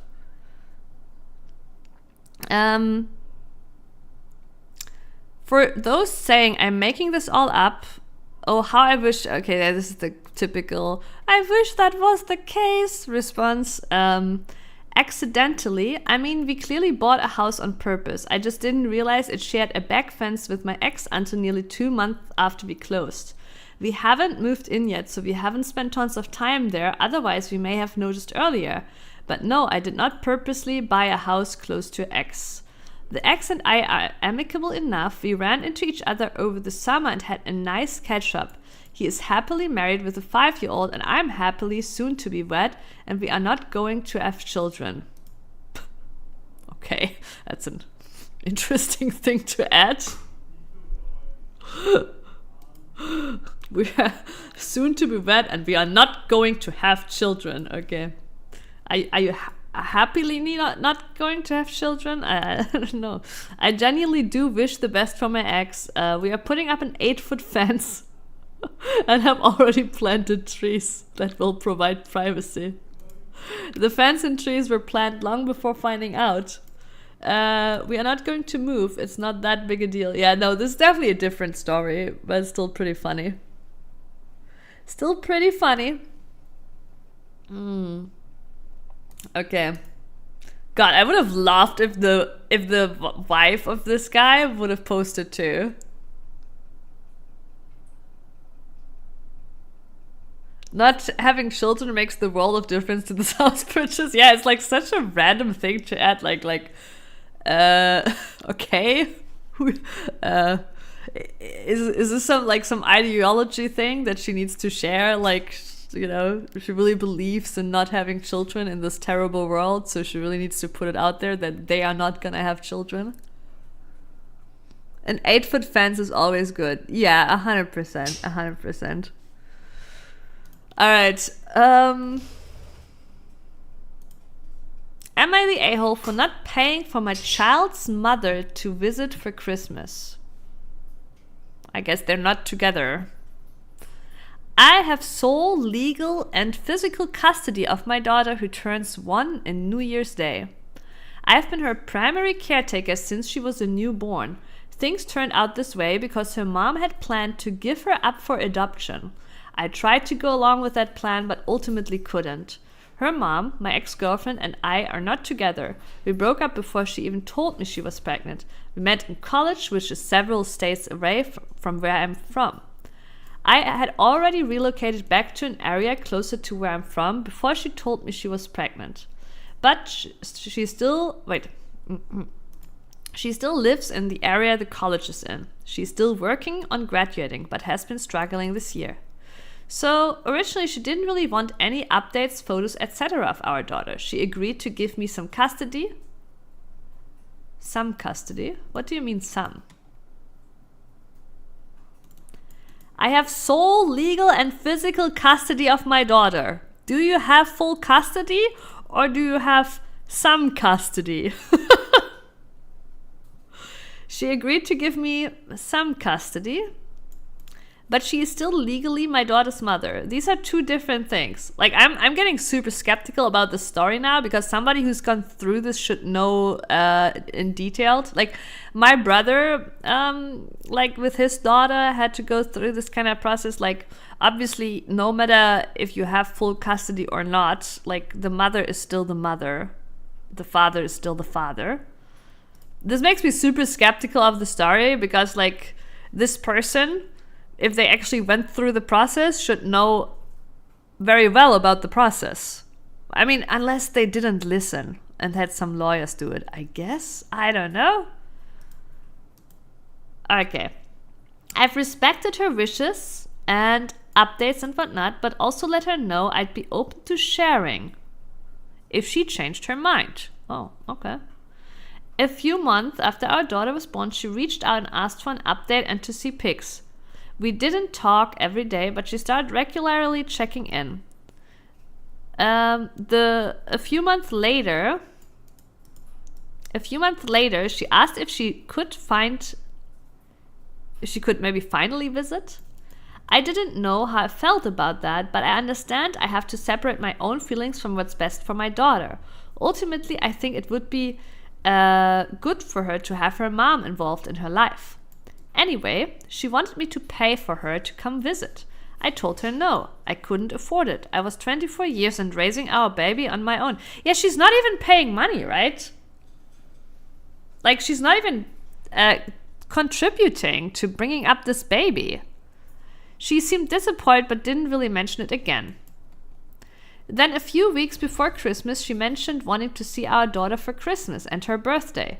I was annoyed that she'd bring it up like 2 weeks before Christmas, but tried to be nice about it. Then she asked me to pay for it again. I told her no. The truth is that I had the money this time. I could have afforded a plane ticket.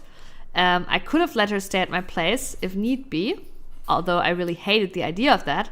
I told her I couldn't afford it. I just don't want to pay her for her. I told her I couldn't afford it. I just don't want to pay for her to find out here. She pays nothing in child support, and honestly, that doesn't bother me. But if she wants to come here and visit, I think she needs to pay for it 100%. Of course, she should, like, if she wants to start getting involved, if she has any of, like, she needs to pay child support. Like, why isn't she paying child support? And even if you don't have custody, you still need to pay child support. Like, but I get how as a father, like, I get how he's in the situation where he, like, you know, she wanted to give it up for adoption, but he didn't want it. I get how he got in the situation of her not paying child support. I 100% get that. Of course but now that she's, like, reaching out, wanting updates and shit, you know, of course she tried to guilt trip me and accused me of keeping her from her daughter. And that I should be lucky she's made this so easy for me. What? What? He's the one with the baby. He's the one paying for the baby. Oh, this is so ridiculous. This is, like, lit. And honestly, this doesn't even sound to me like she wants to be the mom to this child. This sounds to me like she wants some of that child money. Or, I don't know, or the dad money. I don't know. That's what it sounds like to me. It doesn't sound to me like she truly cares about being with the baby. Because if she did, she would make more of an effort to actually spend time with the kid. And not just, oh, I want to see photos, like feigning some interest, you know? She sent me several messages on Christmas Eve and Christmas Day about how I kept my daughter from having both her parents with her for her Christmas. That I'm evil, I'm Scrooge, etc. Yeah, crazy mom. Crazy mom. Crazy mom. Cut her out. Divorce. I know they're not married, but divorce. Was I the asshole for not paying for her to come see our daughter at Christmas? Edit, I officially have sole legal and physical custody ordered by the court. No need to comment to advise when you speak to a lawyer to officially get custody. I have it and it's been in place for well over 6 months. Okay, yeah, then, you know. She's also literally just turned 22 and is in college. She has no money. There is no money for child support right now, and I wanted to be able to finish school. Child support could increase in the future. Yeah, I don't know, like, obviously we don't know. I'm just being over dramatic here, but the mom gave her kid up. I get that she's still in college and cannot pay child support. To be honest, I did forget about that. So I guess that is fair. But her being entitled that he needs to pay for her come over, blah, blah, you know. Like, if she had truly changed her mind, wanting to be in the child's life, you know, this wouldn't be via, like, pay my ticket to come over. Like, she would actually, I don't know, she would have actually opened talks about that, I feel like. Nasty situation. This woman isn't the best, but it's the little girl, isn't it? All the things should go back to that girl who seems to have dropped out of the story as it went on. Yeah, true. It's all about the baby, and indeed. Like, I'm in the boat. Like, I know many people always say, like, it's best for kids to have both their parents in their life. But I've been always in the boat of, like, if the parent sucks, it's better for that parent to not be in their life, right? Like, yeah, optimally, of course, it would be great to have both parents in your life. But if the parent sucks, honestly, I think it's better for that parent not to be in the child's life at all. I grew up without my father, right? My father was a drug addict. My brother is a half brother to me, actually, right? And while there were obviously phases in my life where I was like, maybe I do want to meet my father, or I was curious about it, I never had like a lingering feel of like, I never had like a drama or a feeling around like really like missing my my biological father, right? I never had like, and obviously this is still a very difficult topic, but I've seen other people really like struggle and get some serious like trauma from bad parents, right? Right. So in my opinion, like obviously I don't really know, like I'm not saying like this is the truth, but I'm just saying that's how I feel about it from what I've seen. I think rather have the parent not in your life at all if they're a bad parent. And that's why I yelled divorce, right? Like I would cut her out, to be honest, right? If she doesn't show like a genuine interest and care, I don't know, maybe that's too harsh, right? But the way she reacts here, being all crazy, right? Saying like, being entitled to this money, being entitled to this ticket, being aggressive is to me like a bazillion red flags where I would cut her out, right?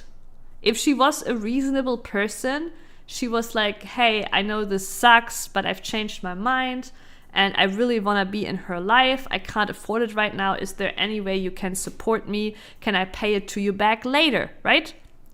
Reasonable person. Common sense person. That's how they would react.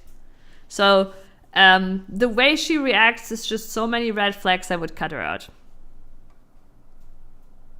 And when the daughter grows up and is old enough and she wants to, have more contact with her mom, I still obviously wouldn't like block her off from the opportunity to, get to meet her mom and stuff, right? But at this age, that dad has to make the decisions that are best for her. Nope, the bigger question is why now? I don't believe the Christmas miracle shit. I didn't either, but I yesterday did a 25-hour stream. That was a Christmas miracle for sure. And you're not keeping her from her daughter, you're just not paying for her to disrupt visit, yeah. Yeah, I think so. Like, that's the problem. It doesn't sound like a genuine care for the baby. Because OP is slowly becoming financially stable. With her struggling in college, she probably smells a very easy meal ticket. Manipulate OP into a flight, a stay, a longer stay. Yeah, I feel so too. I like that's my gut feeling too. She wants to be taken care of. She's like, my baby is getting fat. Maybe I can get fat too. Hey, do you want to have custody of me too?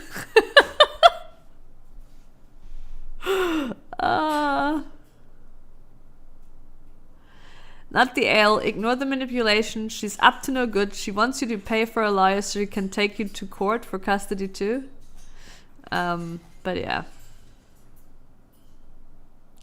Yeah, the child support thing, I'm a little bit less aggravated about that. I get it. She's in school. She wouldn't be able to pay that. All right, next one. Am I the a-hole? I helped my girlfriend cure her anorexia. She broke up with me but still wants my help. I refused to help her. Well, what is the help? Monetary help? Is this like, are we on like sounds like we're on the, like last time we had like a lot of like evil stepmoms. Now it seems we're like on shitty girlfriend train. Hashtag nice girls. 26 male and 25 female. I, 26, met a girl at a class in grad school 8 months ago. We were working on a project together. When I first met her, she was super skinny, sad, and her energy level was super low. As I got to know her more, she opened up to me about her anorexia, depression, and low self-esteem. I'm a gym goer. I've been consistently training since I was 19. When she listed her issues, I immediately linked it to lack of physical activity. Anorexia can have many reasons, but in some cases its main reason is lack of activity. So I offered to take her to the gym and work with her step by step and link her with a dietitian who will give her a meal plan. She agreed to give it a try. The beginning was difficult, but she was constantly making progress. She was able to eat more, her mood was better, and she was gaining confidence. During that time, our friendship progressed into a relationship and we started dating. You know, he says 8 months ago, but this is like in a movie, this sounds like we're doing a time skip of like a year. Fast forward to the present. She went from 40 kilogram to 50 kilogram. She is in a great mood, gets a lot of compliments and attention. I was genuinely happy for her, and I always told her how proud I am of the progress she made. Everything was great until last week. She sat me down and told me she wanted to break up and wanted us to be friends. I didn't believe it at first because it came out of nowhere. I asked why, and she said she just wanted to be single. She's hot now. She wants to experience what it's like to be hot. Jeez. I don't know if that is the real reason, but if that is... I mean, to be honest, like, she probably, like, isn't all that much in love with him. Good riddance.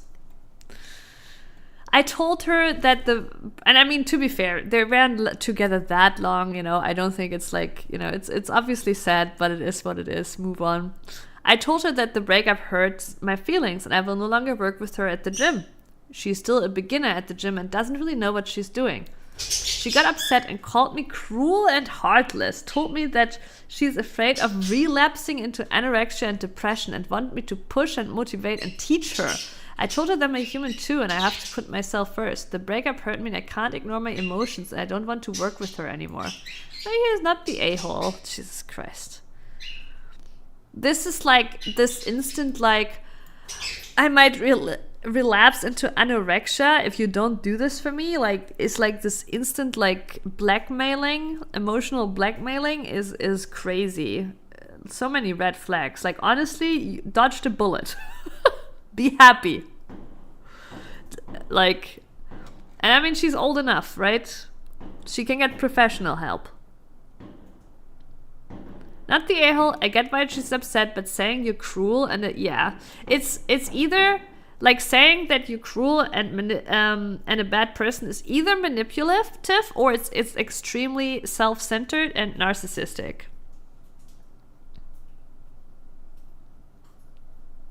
Yeah, it's absolutely fair. He needs his distance to, you know, move on, get his feelings into order, and maybe, right, maybe at a later point in the future, he would be able to work out with her again, right? When he's gotten over it and moved on, right? Maybe. But obviously, like, I don't know. The way she's either manipulative again or extremely self-centered. I almost tend to self-centered because it sounds kind of dumb too to assume he would still help her, but also extremely like immature to not like at this point like I don't know. You know, she's old enough. Get some professional help. Like, he already helped her kick this off. So what is stopping her from being responsible and getting professional help and moving this process along, right? I feel like it sounds like extremely immature too.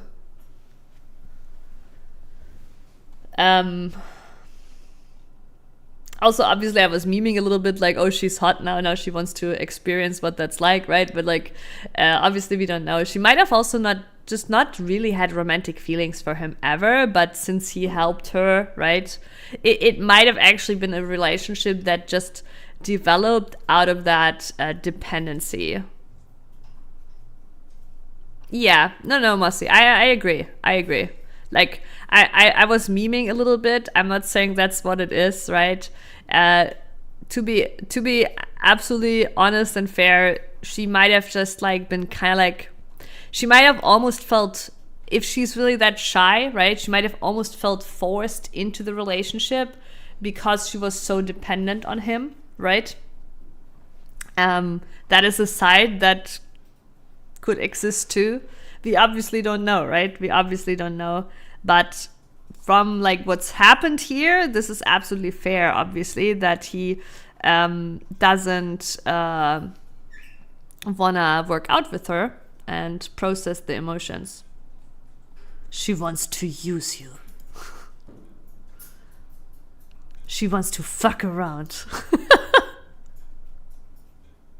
Like, see, yeah, that's like the meme Reddit answer, right? But obviously, like, legit, they weren't even together that long. It might have also not that she felt forced into the relationship. It might have also that, like, it can also be, you can easily mix those feelings up. He helped her, she got better, she got into a better mood. You can easily mix those feeling ups, but as, you know, time moved on, she realized there is not really like the romantic feelings, you know. She has the attention of someone who she thinks is a better choice than you. She wants to fuck around. Top 5% commenter. They know two things. Divorce. She wants to fuck around. Or fuck around and find out. Wait.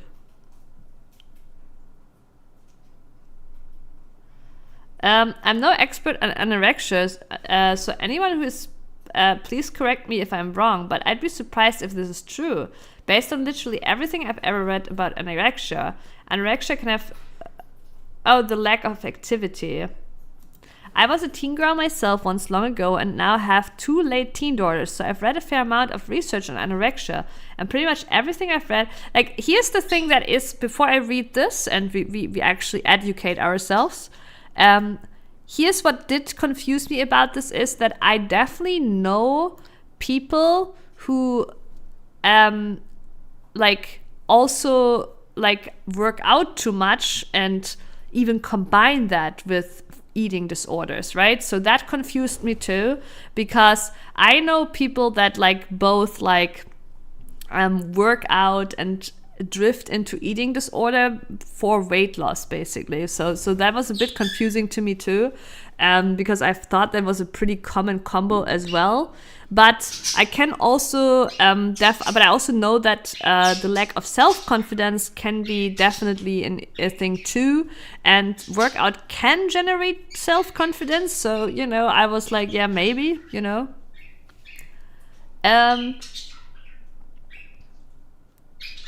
And pretty much everything I've read has stated empathetically that the underlying causes of anorexia and other eating disorders are control issues and body dysmorphia. I don't think it's the only one, but yeah.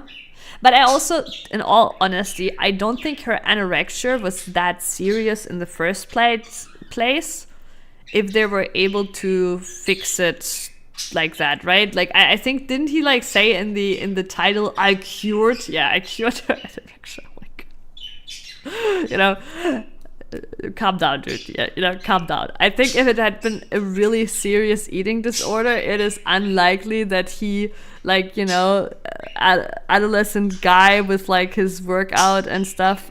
Maybe the dietitian, I don't know, but like, you know, like, at least it wasn't just him. There's no way it was just him, right? Because at the end of the day, to cure shit like that, the patient themselves also has to cure it. So either it wasn't all that serious, or, you know, there were a lot of other factors here going into that. But yeah. But yeah, little Jesus might want to calm down a little bit on that one. As a dietitian, I was also side-eyeing the anorexia thing. If the post is real, it sounds like they both called it that just because she was underweight, yeah, without realizing what the disorder really entails. It sounds more like she was depressed and not eating as a result rather than anorexia. Yeah, I agree. I don't think she really had anorexia. I noticed that part as well. The only thing that comes to mind is to assume OP wasn't talking about anorexia, which is the first thing that comes to mind when people hear about, or nervosa, when people hear about anorexia, but instead about anorexia plain and simple, which is just not eating and lack of appetite. Still, the use of anorexia in its original sense is super rare and technical, so it's weird to see it used in such a context, especially without clarification.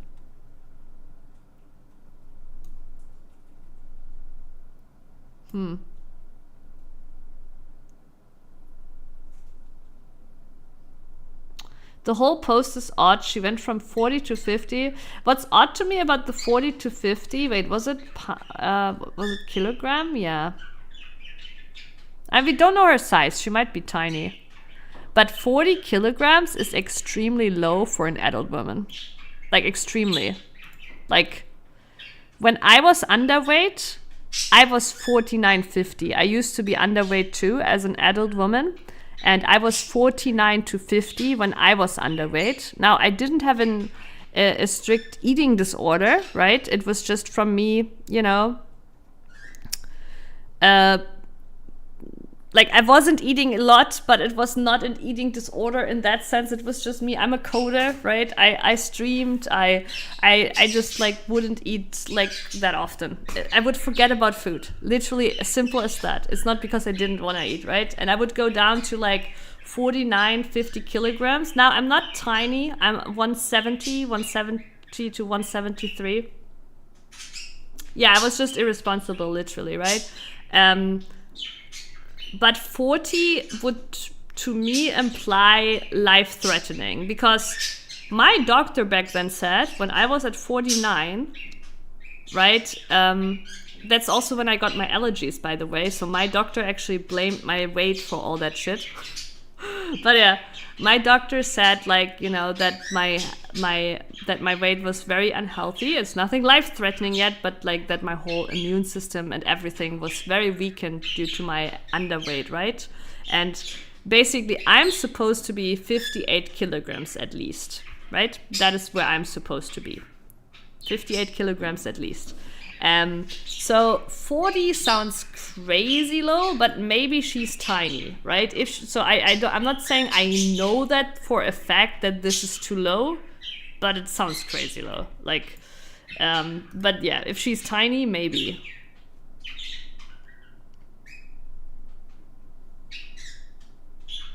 That whole thing frightens me. I have no idea of what I might do if I were faced with it. I do think this is for sure, like 100%, especially if you have something like body dysmorphia, right, where like your own perception of your body is simply wrong.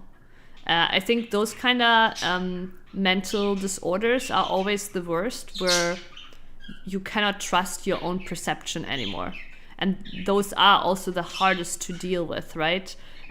Because reaching the point to where you accept that your own perception is wrong is extremely difficult, and is something some people can never do, and why they will always stay insane, basically, because they just cannot come to terms with that. And I'm not blaming them, right? I haven't had to go through that, but I have seen people go through that, right?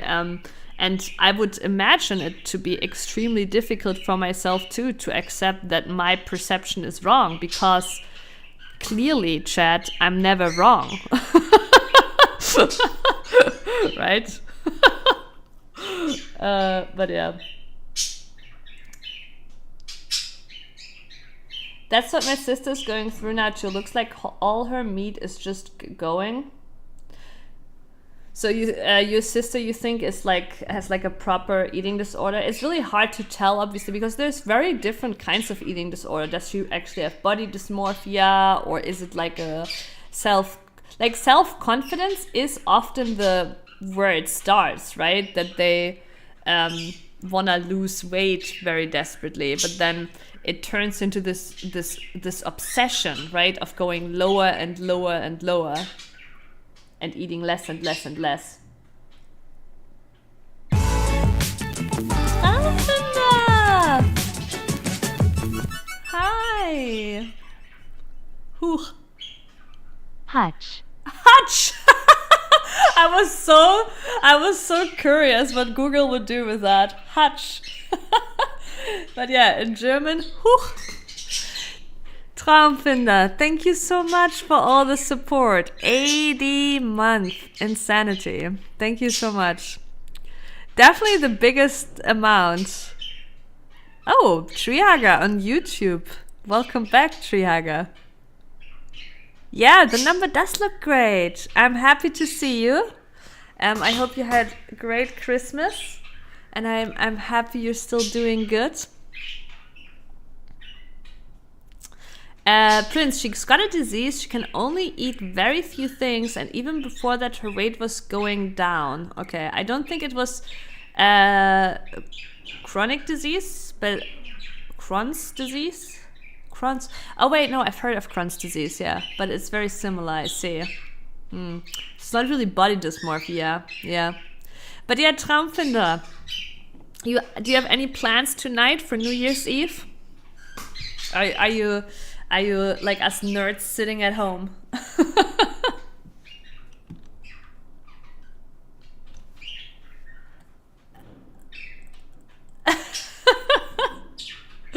It's fine, Chiaga. You could have stayed on YouTube.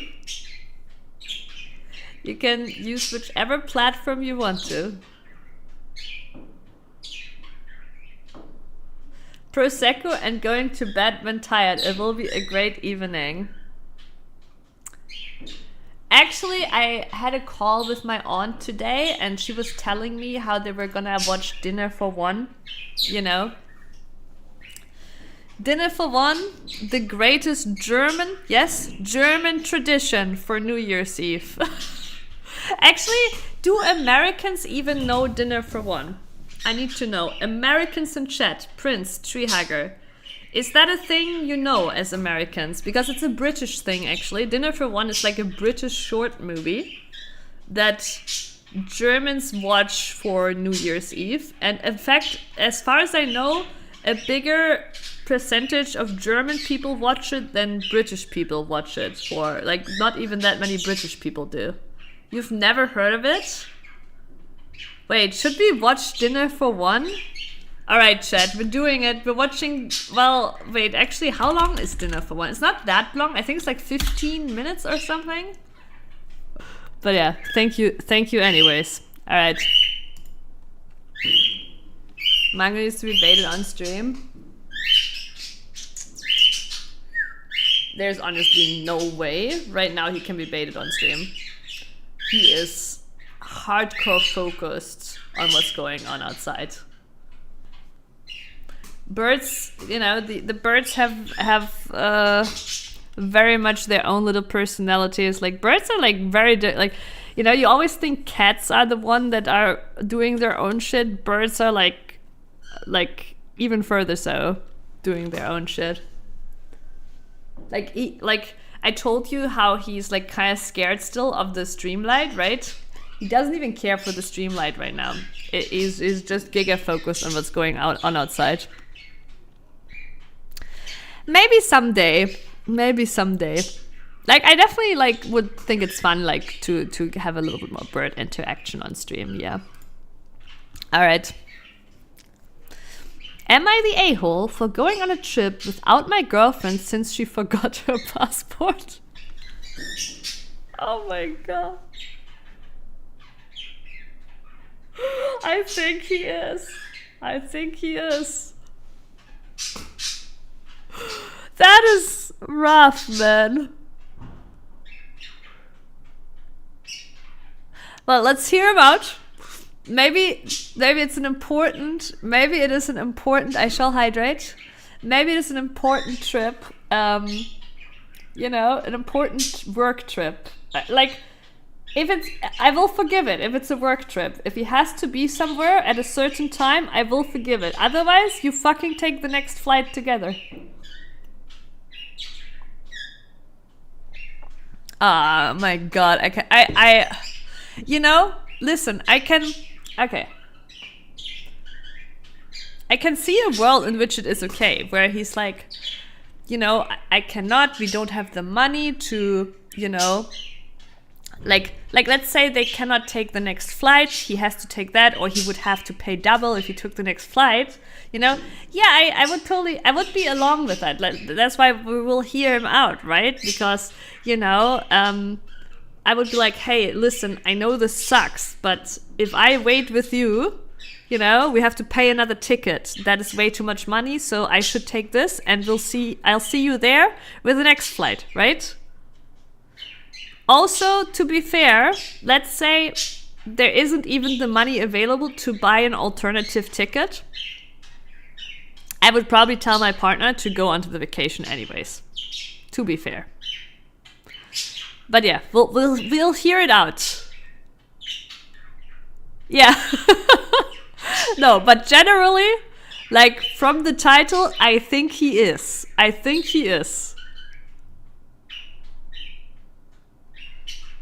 No, Asterals, I agree, right? That there is circumstances where it's all Gucci, and she should agree with that too, right? It sucks, but, you know. Okay, my girlfriend, 23, and I, 25, planned a week-long trip overseas. They are very young for a week-long trip overseas in Japan, by the way. So yes, finances probably are very important here.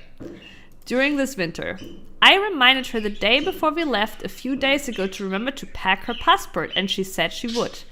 Anyway, the first airport we left from, the airport in our hometown, was domestic, meaning it only served flights in our country, the United States. So we both just showed our state IDs for that and flew through just fine. No.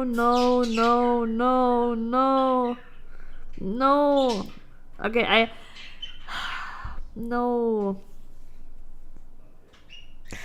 I have to point out that she is a mess up for, like, I would never even leave my house without, like, double, triple checking that my passport is on me if I need to leave, like, the country and show it. She is a mess up for that, 100%. Yeah. Oh my God, this female is a pain in the ass, 100%. What a mess up. How can you get on a train without having checked that your passport is on you? Even if they don't check on the airplane, like on the airport, I would never get on a plane without having checked, because the situation, the thought of being somewhere and not having it then is like so stressful to me. So stressful. Jesus Christ. When we were checking in for the second flight, though, the international one, we booked tickets for the two flights separately for some reason, they asked to see her passport. She said she didn't have it and told me she realized midway during the first flight that she forgot to pack it. Since we were far away from our home, she couldn't just go home quickly to grab her passport. We were both obviously upset, but I checked in anyway and told her that I'll still go without her.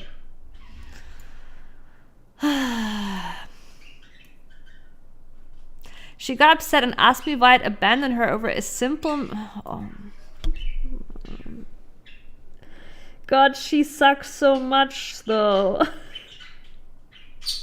But the way he does this also sucks. But she also sucks.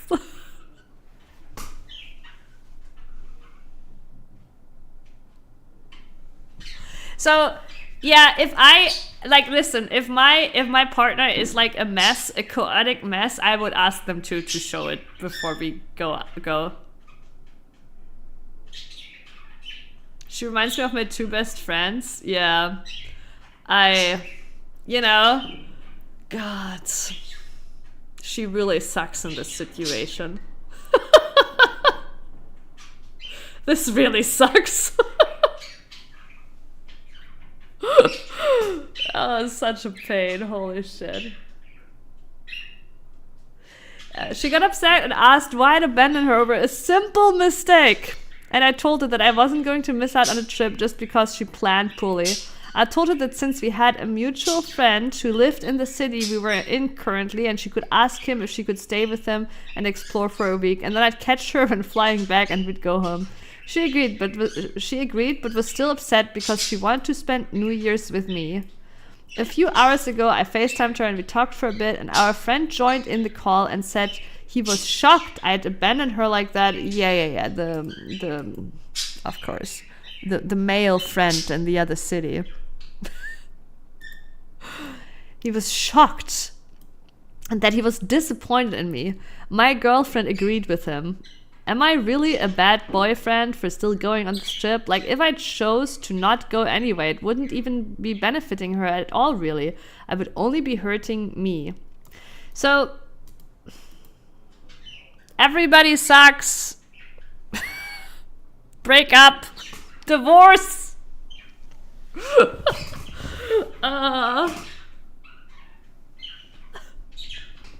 Yeah, everybody sucks.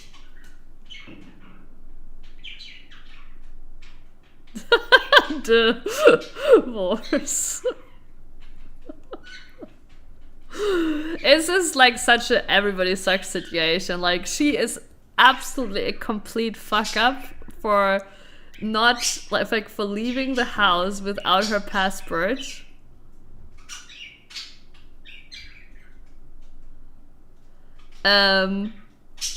She probably misstated what happened, or he wants to fuck her, or both, Astralis, right? But yeah, the friend she's staying at saying that is not a surprise, right? But like, anyways, but also here's the thing, right?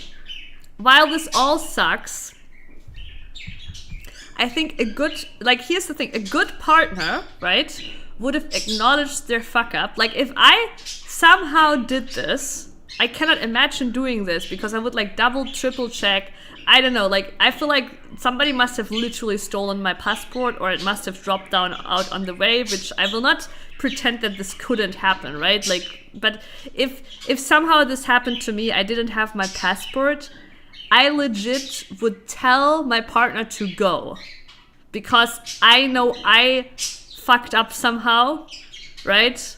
And I wouldn't want the trip wasted, right? So when he is just like, I'm still gonna go, it's kind of a poor way of doing this, right? Like, they should talk about this. Like, because, like, the other way around, if my partner did this, I would be upset, right? But I wouldn't just go and be like, you know, I would be like, okay, what do we do, right? We're a team.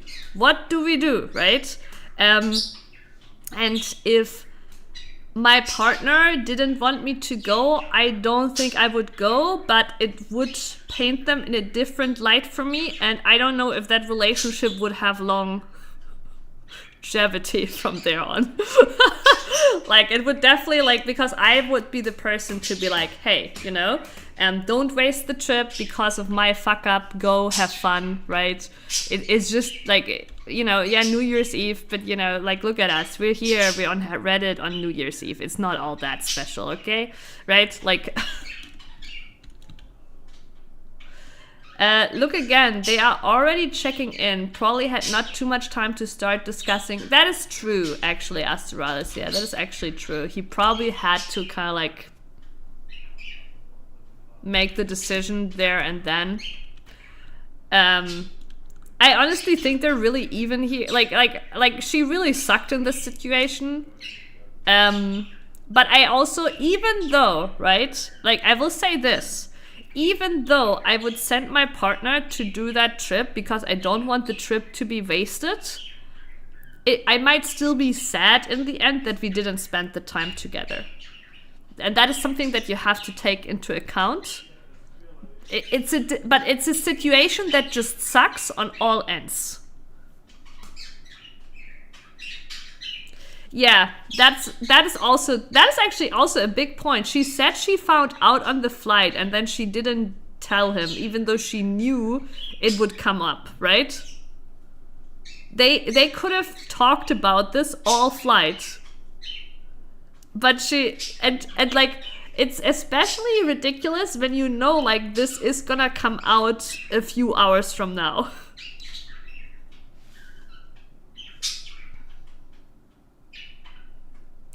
Even if my girl had a retarded moment, I'd stay, and I'd expect the same from her too. Yeah, I don't messy. I agree. Like, as I said, I do, like, I can see both, and as I said, I also would be, even though I would want my partner to be able to go and not miss the trip. At the same time, I can also see myself being a little bit sad in the end that we're not spending the time together. But I think overall I would still just blame myself and accept that as my punishment. Right? So, but I get it too. I get that too. I think most importantly, you need to talk about it, and you need to kind of like probably be in agreement how you see these kind of things, right?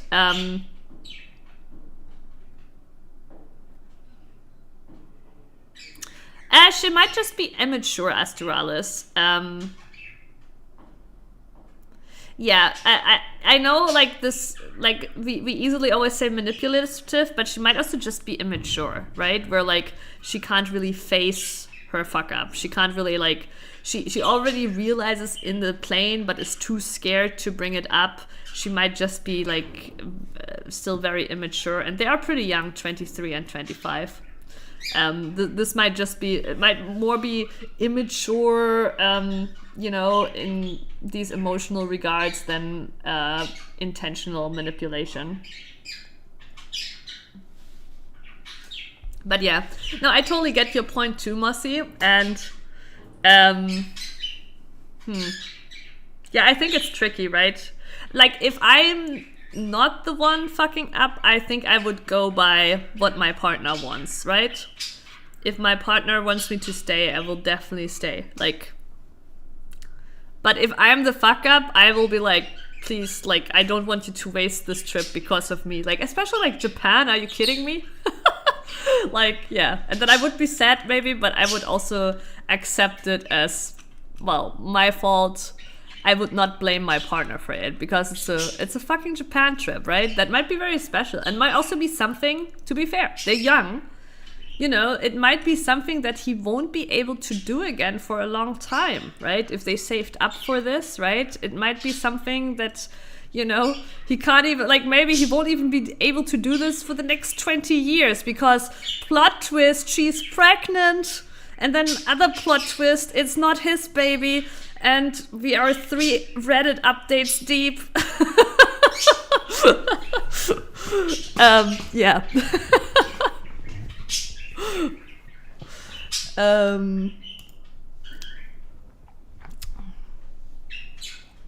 Next story.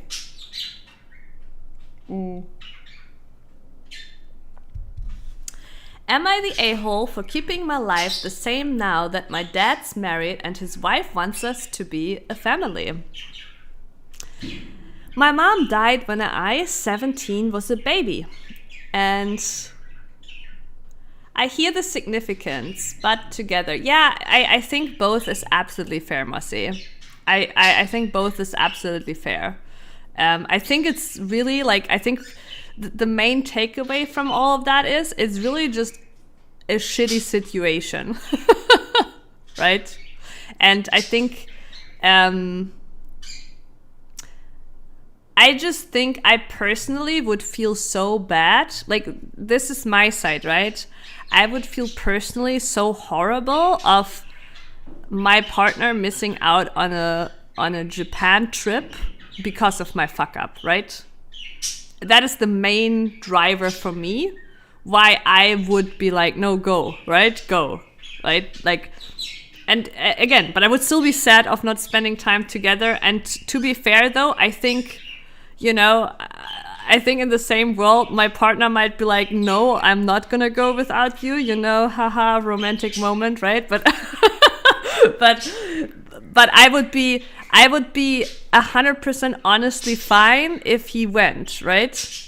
Because I would be so sad about him missing out on this because of me, right? Basically. My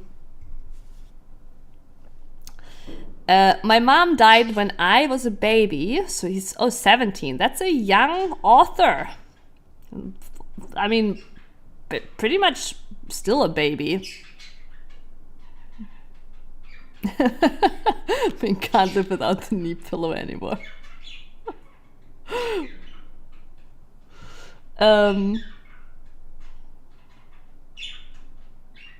Traumfinder. Yes, thank you. You too. Thank you for the sub. Thank you for all the support, Traumfinderle. It's nice to hear from you. Have a beautiful, beautiful New Year's Eve und guten Rutsch. And see you next year. Legit. Okay. My mom died when I was a baby, and my dad didn't step up, so my maternal grandparents did. They helped take care of me for dad, and when I started, they helped take care of me for dad, and when I started school, I'd go to their house until 7 or 8 p.m. those days. The older I got, the more time I spent with them. I technically lived with my dad, but he wasn't a very good dad, and he didn't ever try to be one. Without my grandparents, I'm not sure where I would have been. Probably neglected and taken into foster care if my dad was the only person in my life. His family aren't the best, so I never spent much time with them. I still spend any free time I'm not hanging. I still spend any free time I'm not hanging with my friends, with my grandparents. I go to their house every day. I'll eat dinner with them and lunch and dinner on weekends if I'm not busy. I spend holidays with them, and sometimes I just spend the night there. We talked about me moving all my stuff over, but on a weird chance Dad would be thinking they could try for child support. We didn't want to rock the boat. My dad started dating someone 3 or 4 years ago. I don't pay that much attention. She moved in with him in May, and they got married in September. She has kids. I don't know the first thing about her or her kids. But he's still living there, right? But she's attempted to spend time with me, and she's attempted to invite me in. I told her I was good and didn't want to get involved. Her kids will also try to hang out with me and ask me to do stuff with them. Dad goes with them for family time, and his wife has tried to include me, but I always go to my grandparents instead. I had a 3-day sleepover with my grandparents for Christmas. Before I left, my dad's wife told me she wanted me to stay and be with my family for Christmas. I told her I was going to be with my family. She said she and her kids wanted to get to know me and be included in that. I told her she was nice, but I wasn't interested, and she should have figured it out when she didn't meet me, when she was only dating my dad, and I was never involved in that. She said we could still make something great, and I said no. I mean, he's almost 18, so. When I got back from my grandparents' house, she was clearly annoyed, but kept out of my way. Some of her family were visiting for dinner, and I went to my grandparents again. She approached me afterward and told me I could try to spend some time with them and make room. She said it makes her and her kids feel like shit when I won't change even the smallest thing to try and make this work. She said all they wanted was for us to be a family, and she knows my dad hasn't been the greatest to me, but I could have her and her kids. She said she saw from my face I didn't want it, but wanted me to know none of it was their fault, and the least I could do was give them some time. Okay, here's the thing, right? His dad obviously never stepped up to the plate. This, however, I'm not sure where I would have been. Probably neglected and taken into foster care. Maybe a bit far. You never know. Like, if the grandparents hadn't taken care of him, maybe the dad would have stepped up to a certain degree. But yeah, it's... Oh, the face reveal counter. You are right. It's not in the scene. 1 second. Wait.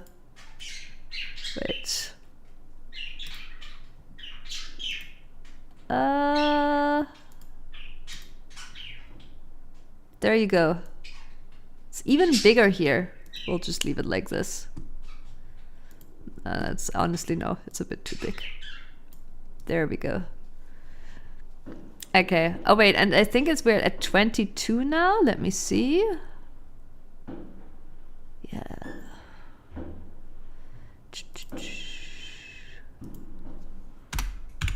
There we go.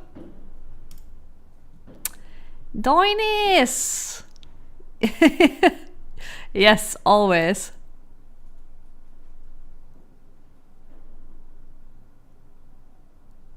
Yeah. Okay, here's the thing. I don't think the author has any obligation to actually, like, you know, be close to that family that his dad married, basically, right? So she being mad at him, like, weird. I do think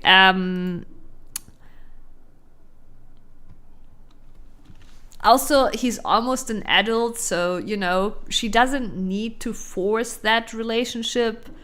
And yeah, it's really, honestly, this is all like just about the relationship with him and his father, right?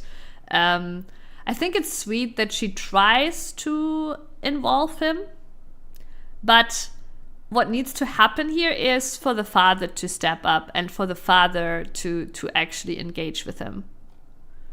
Of course, he doesn't want to hang out with her and the kids when his father is still not putting in any effort into this relationship. And without the father, there truly is nothing connecting him to that wife and those kids. So there's no point in her being mad at him. He's also only 17. But yeah, this one's pretty simple. Honestly, not the a-hole. It is sad that there's no relationship between him and the father.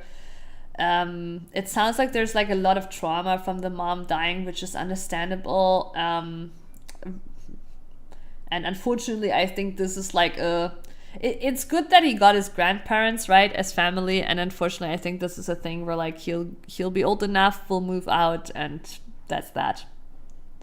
Astralis, yes, have a beautiful New Year's Eve. Guten Rutsch. Thank you for hanging out. A hack, sure. A little New Year's hack. Oh look, you're gonna get it on the bigger Reddit scene, basically. I need to get rid of the blanket. Okay. Here, chat. Wait. Actually, I just realized my new pop filter is a little bit in the way. But here, chat, sniffing that hair. I can't even like fully cover this. God, the illusion is gone. The illusion of fully hugging the cam is gone. I'm sorry, like, yeah, I'm sorry, it's a buddy hug. That's all I can do right now. It's a buddy hug. It's like, eh. How's the crazy people? Oh, am I supposed to now pretend that you're here, Prince? Also, stop calling me crazy, okay? I get it.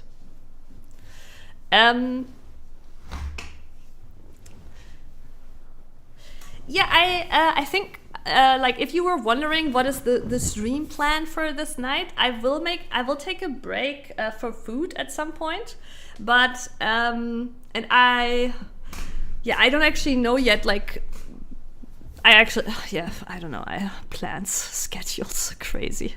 No, but I will take a break for food at some point. But then I will be coming back, and we'll still have a hangout here. I have FF16, you know, in the bag for, you know, to start. So we might also actually, but we also might do more Reddit or just chill, watch some shit, you know, laugh about silly New Year's Eve traditions, you know. So there's a few things we could do. But yeah, I will at some point disappear for a dinner break, and then I will be back, and we'll have a nerd New Year's Eve, you know? And then the chess is on at 19100. What is the chess? Like actual chess? Is there like New Year's Eve like chess tournaments or something? A chess tradition I'm not aware of? See? It's perfect. I just mentioned making fun of silly New Year's Eve traditions, and there seems to be another one. If I say ignore, then I'll get all the attention. That is true, Astralis.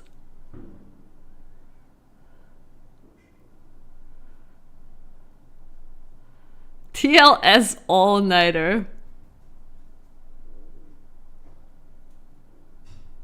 Wait. Yeah, is this your ELO? Is this your chess ELO? Am I like... Oh my god, my brain read this totally different. My brain was like, oh, at 7 p.m.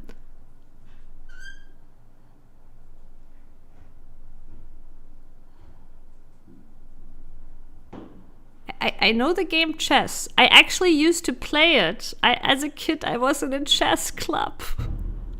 I was actually at a chess club as a kid. I'm not good at it anymore, though. But but are you talking about your chess, Elo? Okay, wait a second. The chess.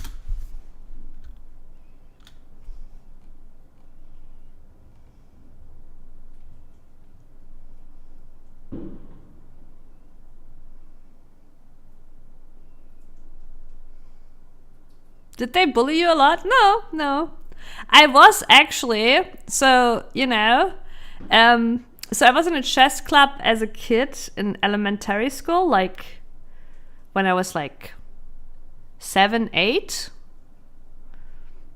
Like there was zero bullying there. Like we were literally like kids. Like there wasn't even much socialization. Like honestly, in the chess club at 7, 8, we were all generally sitting alone on a table, and the teacher would go around, do moves, and we do moves, right? Like that's kind of like how it worked at that age.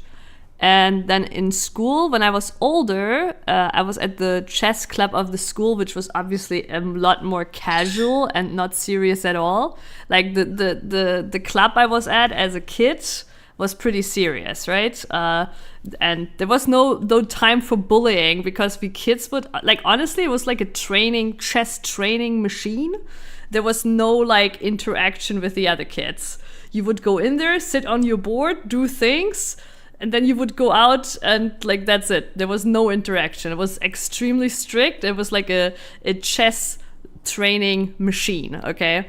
And then in school, in later years, when I was like in 7th grade, I was in the chess club in school, which was super casual, but we did have we did participate in some school tournaments, like school versus school, and I was their best player because I had that kid training basically.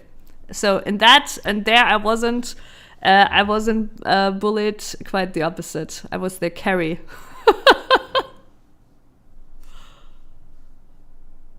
Yeah, I still don't know, Mossy, what we're talking about with the chess. Are we talking about this? Or are we talking about Moss's chess elo? But doesn't 1900 sound pretty high too? I don't know.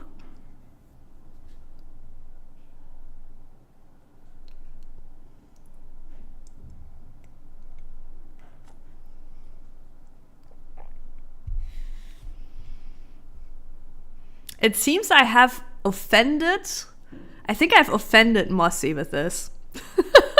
Does anybody in chat know what the chess is? I mean, Wait, maybe if we... I think 1900 is a pretty high elo in chess. Wait, let me check again. Chess elo ranking. Like... actually, okay, no, it's not... Okay, no, it's not as high as I thought. It's class A.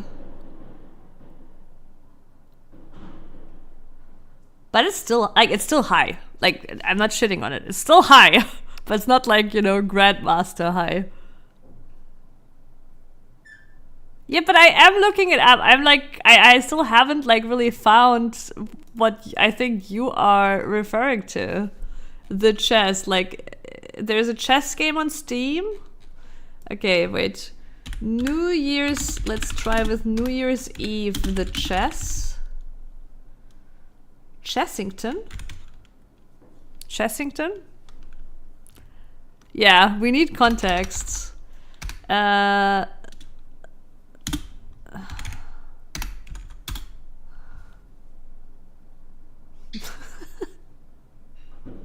New Year's Eve 1900. How did people celebrate New Year's Eve in 1900? As a chess player, I was like, yeah, that's funny, right? So I saw 1900 and I thought Mossy is talking about the time. What I read was the chess is on at 7 p.m. That is what I'm reading.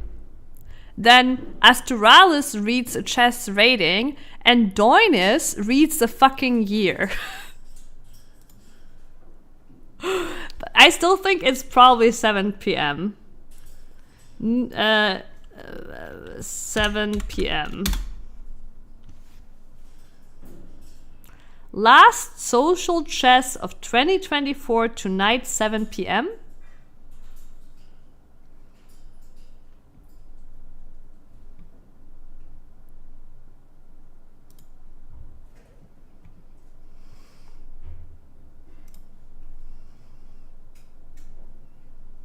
World Blitz Chess Championship. But that's what I asked, literally. I asked if there's a chess tournament.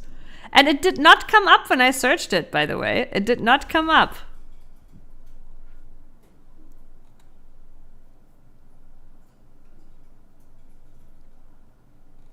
I see. No, it didn't come up. I searched for chess New Year's Eve. Yeah, it did not come up. I'm sorry. Maybe it comes up for you because you have a chess interest, so your Google is, is biased towards showing you chess tournaments and stuff. But hey, the mystery is solved. And yeah, this sounds cool. I very rarely watch some chess content. Like, as I said, like I as a kid I was good for being a kid, but I'm not good anymore. But still, like, from time to time I've watched some, like, when it, like, chess had a little bit of a rise in the Twitch community. I watched some, it can be still really fun to watch. And I actually had a thing for watching some, like, analysis at some point, right? Where, like, they analyzed, like, some plays and shit, because that way I could follow what was going on. So I think that's can be pretty cool, interesting content for sure. Because when I watch them play, like, I obviously don't have the knowledge anymore to really understand what openings they play, what kind of players they are, what's going on, I know how the figures move. I have some rudimentary memory of some openings, and that's it. Yeah, I mean, Google is advertising probably to sell you some chess boards. Actually, it's surprising I didn't get offered some chess boards to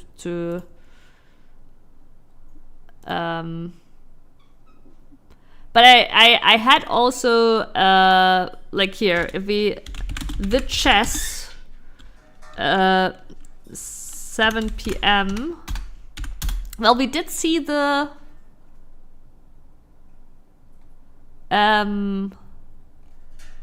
yeah, this is what we saw. The last social chess of 2024 tonight, 7 p.m. That's the only thing I saw where I was like, oh, maybe New Year's event. But yeah, anyways. But yeah, that sounds good. That's probably also around the time I will be gone for dinner break. All right.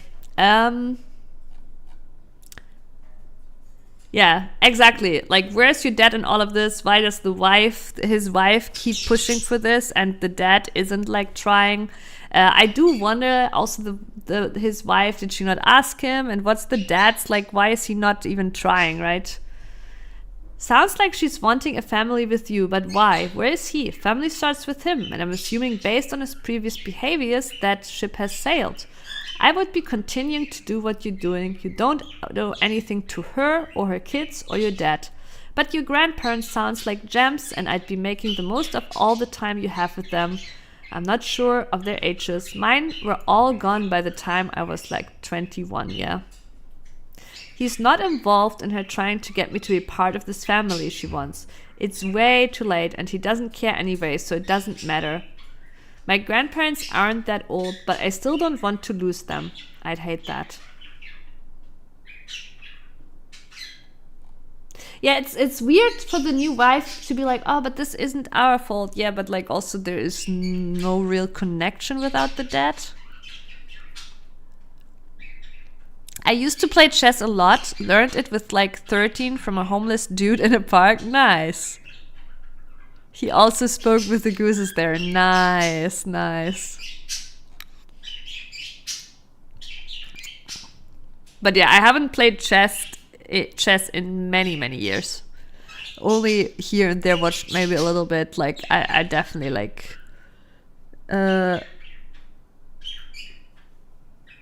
even just getting back into it would take me like a lot of time. Am I the a-hole for not inviting my sister to my wedding because of her constant pranks? Hi Reddit. Throwaway count because my family knows my main. I'm in a bit of a bind and could use some outside perspective. So the whole family knows the main. That sounds like OP has already reported on some family drama before.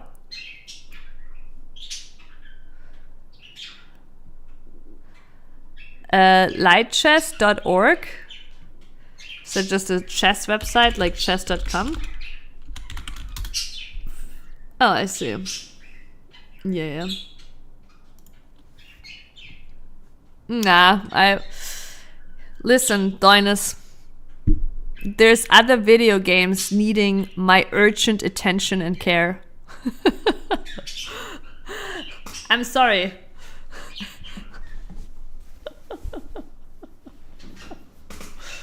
It's like I already have to play PoE like a job, you know? But yeah, my 28th sister... Wait. Oh, no, wait. It's two sisters. OP is 28. The sister is 26. Has always been the prankster of the family. So the younger sister.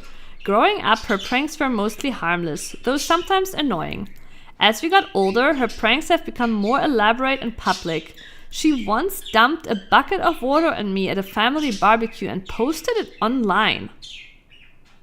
Oh, this sounds like the sister is a content creator and an extra funny one. I think prank content is like the dumbest content ever. It's not funny. It's so forced. It's like, I don't know. It's like the peak of... I mean, to be fair, they go some effort into it, but like I feel like it's such wasted effort. It's so easy to make better content than that, you know? It's like you have no faith in, you know, doing something for yourself. I don't know, but yeah. Not be so though. To be fair, obviously, like the problem is. Obviously, there is very funny clips of like pranks or something happening, but the funniest are honestly the incidental ones, the accidental ones, not the, you know, forced pranks. They could play PoE 2 instead, literally. They could join the PoE PhD club, okay?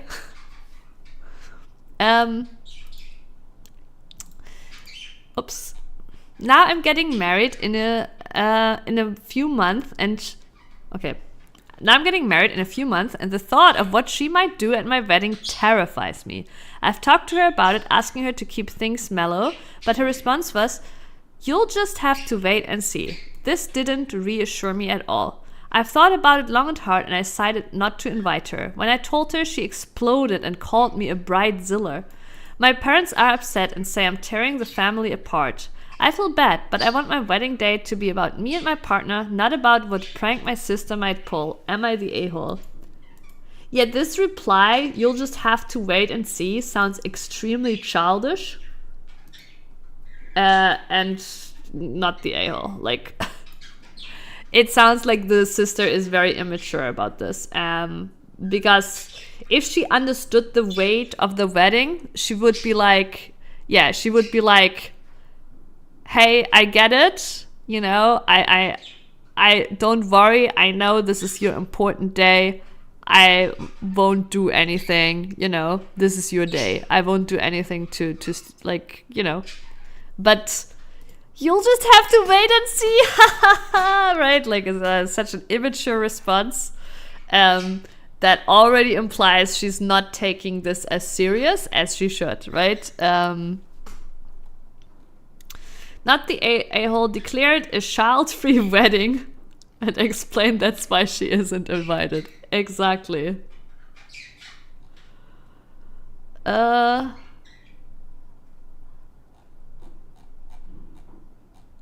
yeah, this is a pretty easy one. Not the a-hole. Mom, Dad, sister is tearing the family apart by threatening to ruin my wedding with a prank.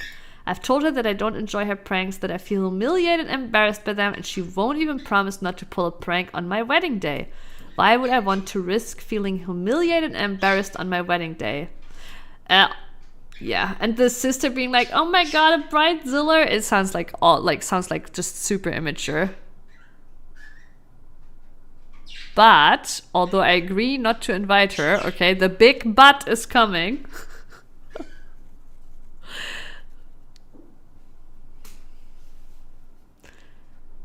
I can see a but, okay? I was actually thinking of that myself, that like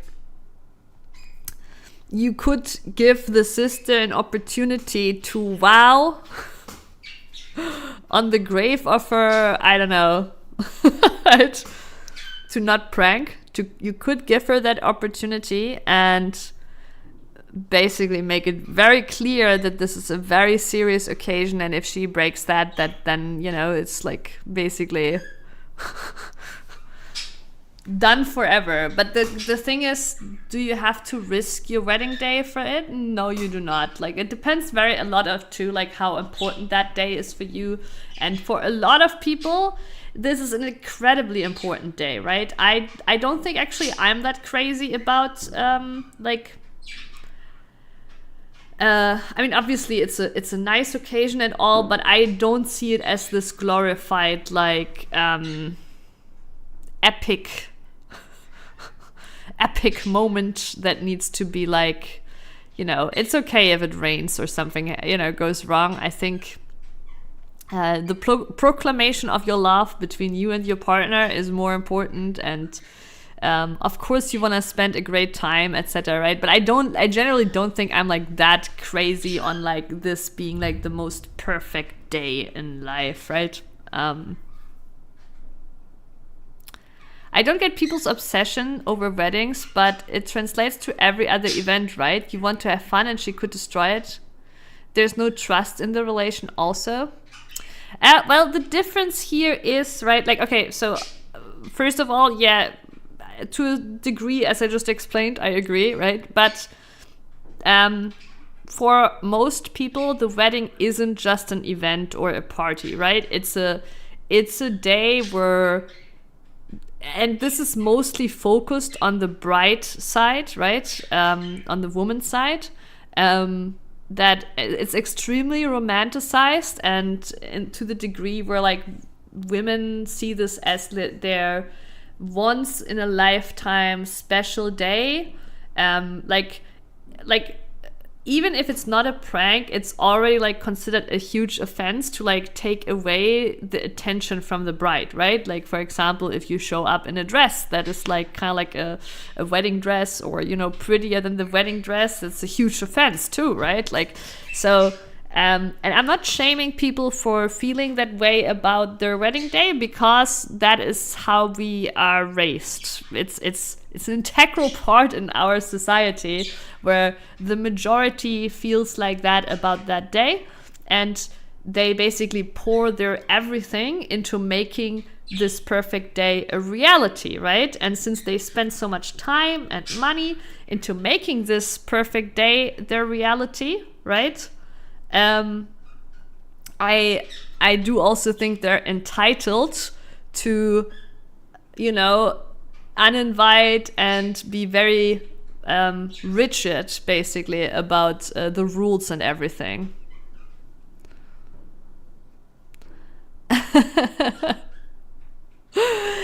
It's the typical, like, you know, I don't need to marry to, you know, proclaim my love, right? And that's a fair take too.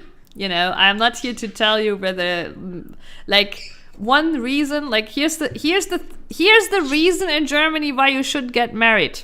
Taxes. Right? It's so silly, but you have like such a high tax advantage in Germany being married that you should be married.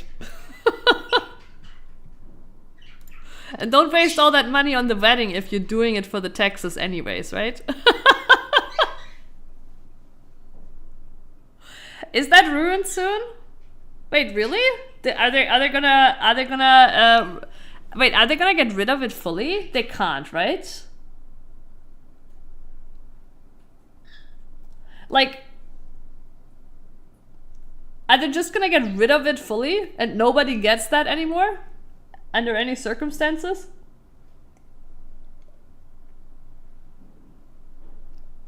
That would be crazy.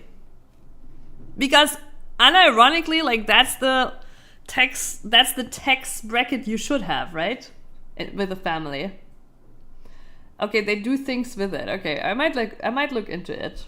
I'm curious to see what they do. Yeah, because they can't just get rid of it, right? It is the tax bracket you should have for a family. It's just kind of stupid that you need to marry for it. But also, I get that you need to define like some process to be eligible for it. But yeah, am I the... Oh shit, that is a title.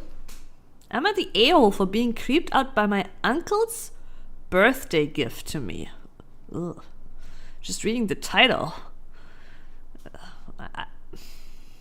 What are we expecting here, chat? I'm ready to throw up. 15-year-old girl! I'm a 15-year-old girl. I live with my dad and uncle.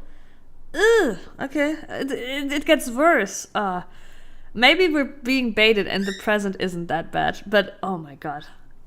Okay, I live with my dad and uncle. My mother is out of the family picture. It was my birthday yesterday and I got lots of great gifts from my dad. However, my uncle got me a gift which really creeped me out. He bought me a pair of Victoria's Secret underwear. Nothing crazy like a G-string thong, but definitely on the more sexy side of underwear you can buy from there. That is creepy. That is creepy.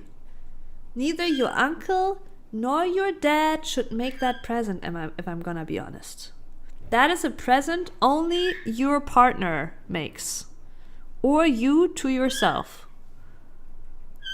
Like, even... Like, and not at 15 years, okay? Like, I could see a world in which maybe the mom does a present similar to this. Like, basically, like, kind of like... Mango, are we okay?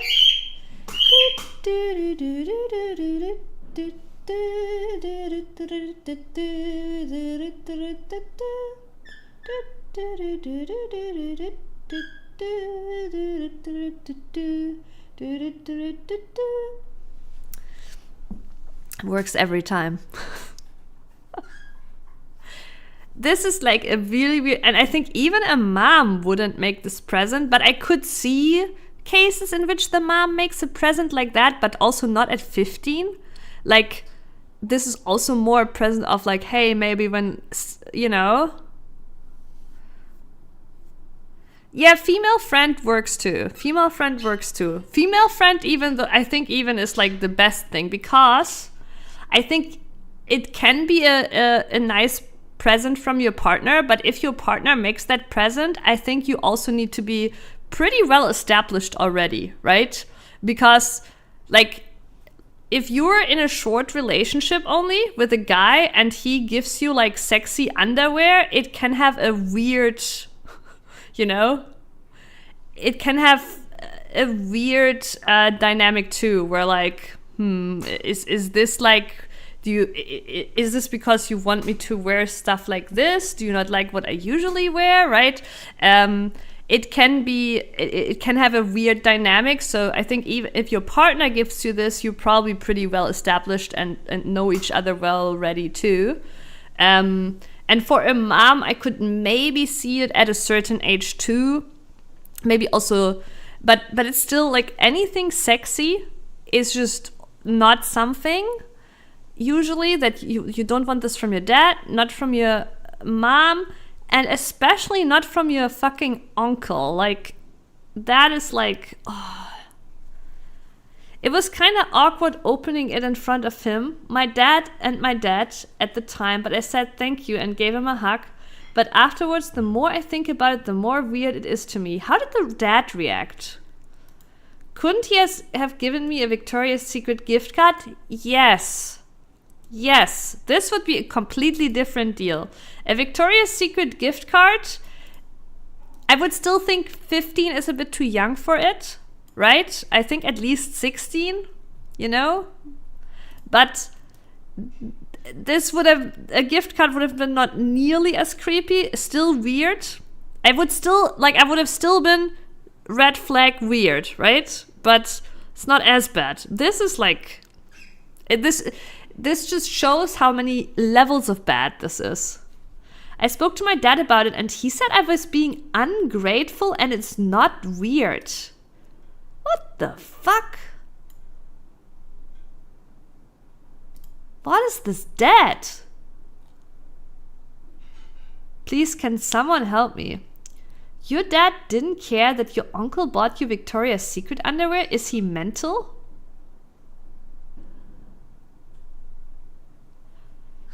Yeah, like, this honestly looks like a grooming present. Yeah, 100%, Mossy. But that's what I'm saying. Like, this shows how many levels of wrong this is, right? Because the gift card wouldn't have been as bad, but it would have still been wrong too, right?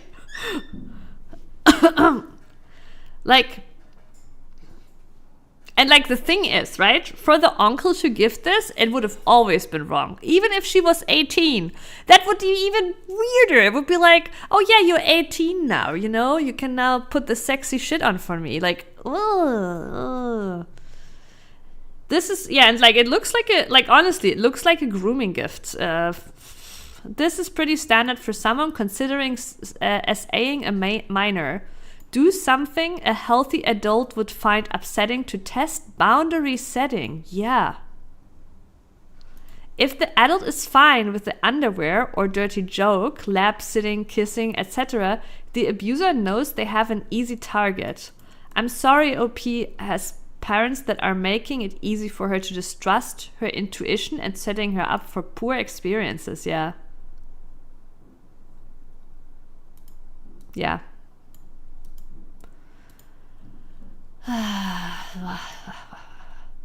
Please talk to a woman, either in your family circle of friends or school counselor. You are smart to see the gift as alarming. Good luck. Yeah. Try to avoid being alone with... Yeah, I would be like, oh my god, this situation of living with that guy is like... and she's 15. Oh, bro. Are there grandparents she can run to or something? I hope. Buy a lock for your bedroom door. Yeah, this is like great advice, but as a 15-year-old, something you sometimes can't easily do. You might not have the money. Your dad, her dad, you know, might disagree. I'd argue for a door stopper. Locks can be picked, and likely the dad will throw a fit about it. Oh yeah, a door stopper is a great idea.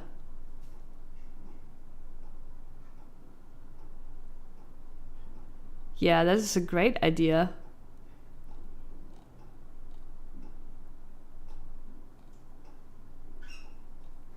School counselor was my first thought.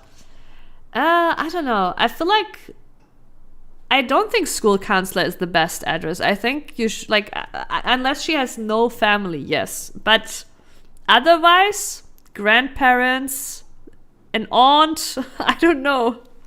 Family. Yeah, other family is what I would go for here. And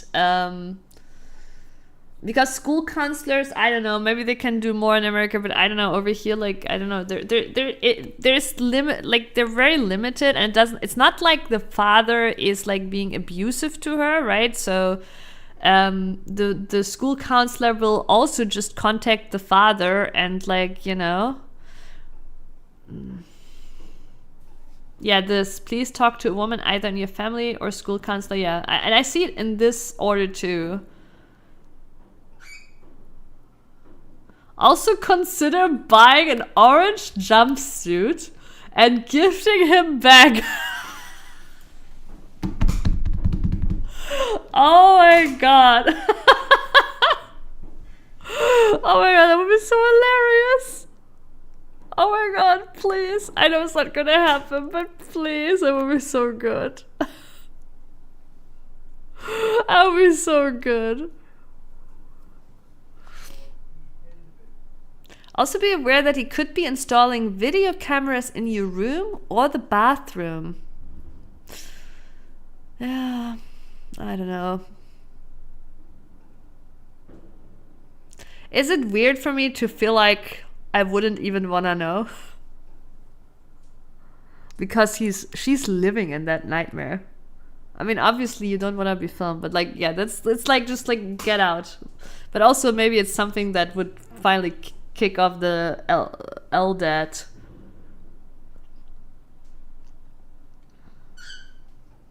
I'm an uncle and I'm very close to my niece. It's totally creepy, yeah.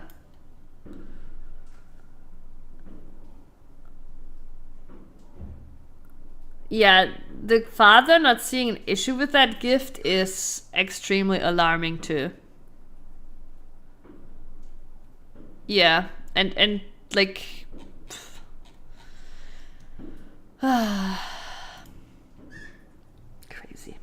crazy.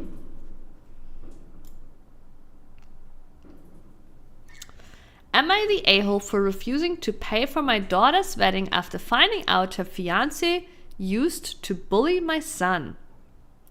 I, 50 male, have 2 kids. My daughter... Oh, wait.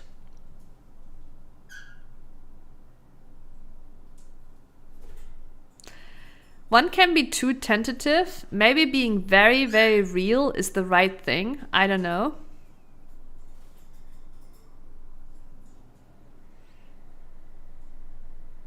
What is GH? I'm GH. I'm glad I have no experience. I do have some experience myself from... I'm not going to go into details, but I do have some experience myself from my teenage years. Yeah,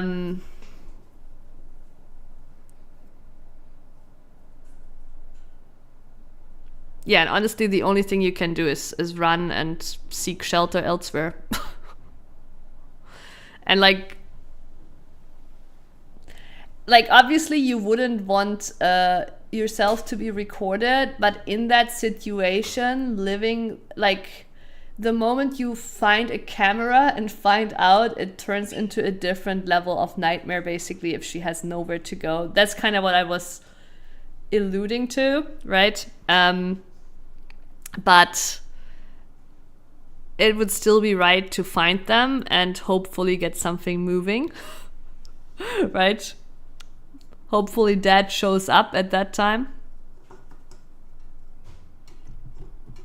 But yeah.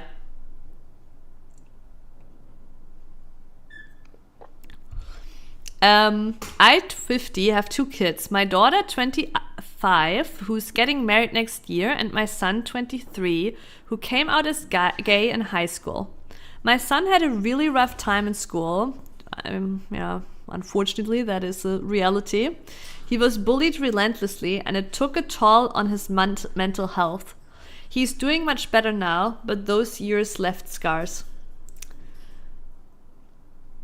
Last month, my daughter introduced us to her fiancé. I recognized him immediately as one of the kids who made my son's life hell. When I quietly brought it up to my son later, he confirmed it but told me not to make a big deal about it because he's moved on. Here's the thing, I haven't moved on. I can't stand the thought of helping pay for a wedding to someone who tormented my son. I told my daughter this, and she said her fiancé has changed and regrets his actions. She asked me to let it go for her sake. I said I'm happy for her, but that I can't in good conscience fund the wedding. Now my daughter is furious with me and claims I'm punishing her for something she had no part in. My wife thinks I should reconsider, but I feel like funding this wedding would betray my son. My son is staying neutral and says he doesn't want to be the reason for family drama, but I can tell the situation is making him uncomfortable. My daughter says I'm ruining her big day and being petty. I mean, you're not entitled to your parents paying for your wedding in the first place, so, you know, like this is super entitled, right? You're ruining my big day. But I don't think that people change the end. Here's the thing, and that was the first thing I wanted to bring up. It doesn't sound like the guy actually apologized to the brother, because my son is staying neutral and says he doesn't want to be the reason for family drama. If the guy had apologized to the son would clearly have stated that. He would be like, hey, you know what? It was shitty, but he did come, he did apologize, we talked it out, and honestly, you know, it's all good between us now. But that never happened. So, do I think the guy changed? No. He's just apologetic about it now because he ends up being in the same family with the guy.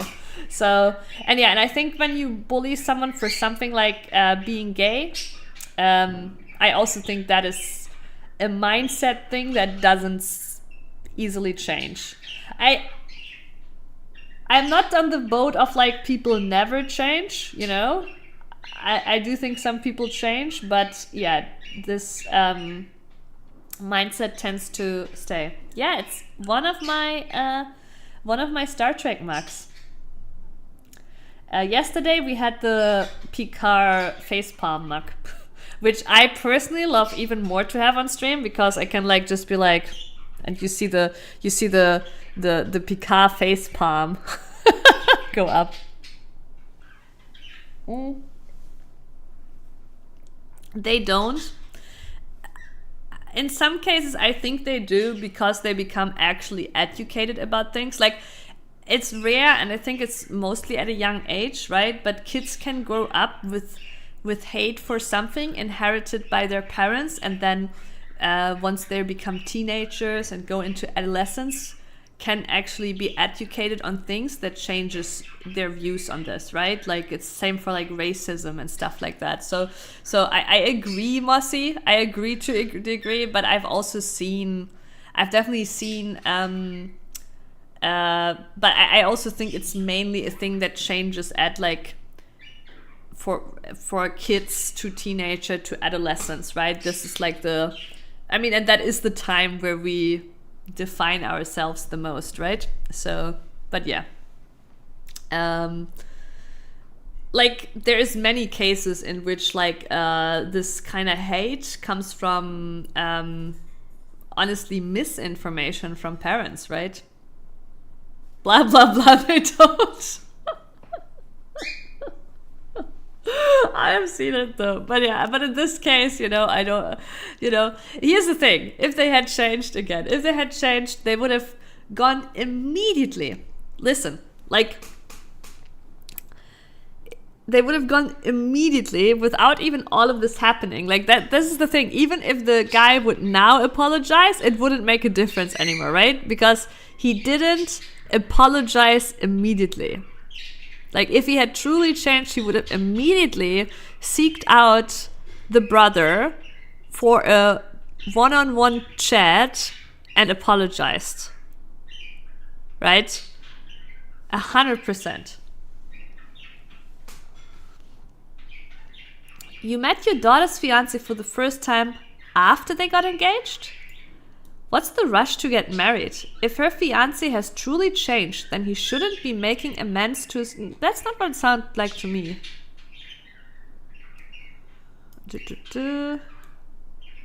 Oh, actually, yeah. Wow. What's the rush to get married? If her fiancé has truly changed, then he should be making amends to his future brother-in-law before the wedding. And he should be taking the time... Yeah, that's the thing, right? Like, you do generally want to integrate into the family if you marry, so him not immediately seeking out apologies. Y'all, I'm begging you to stop commenting that the story is fake. I agree it's probably fake. You are at least the 12th person to reply to my comment with it's fake.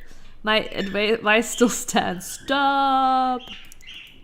Yeah.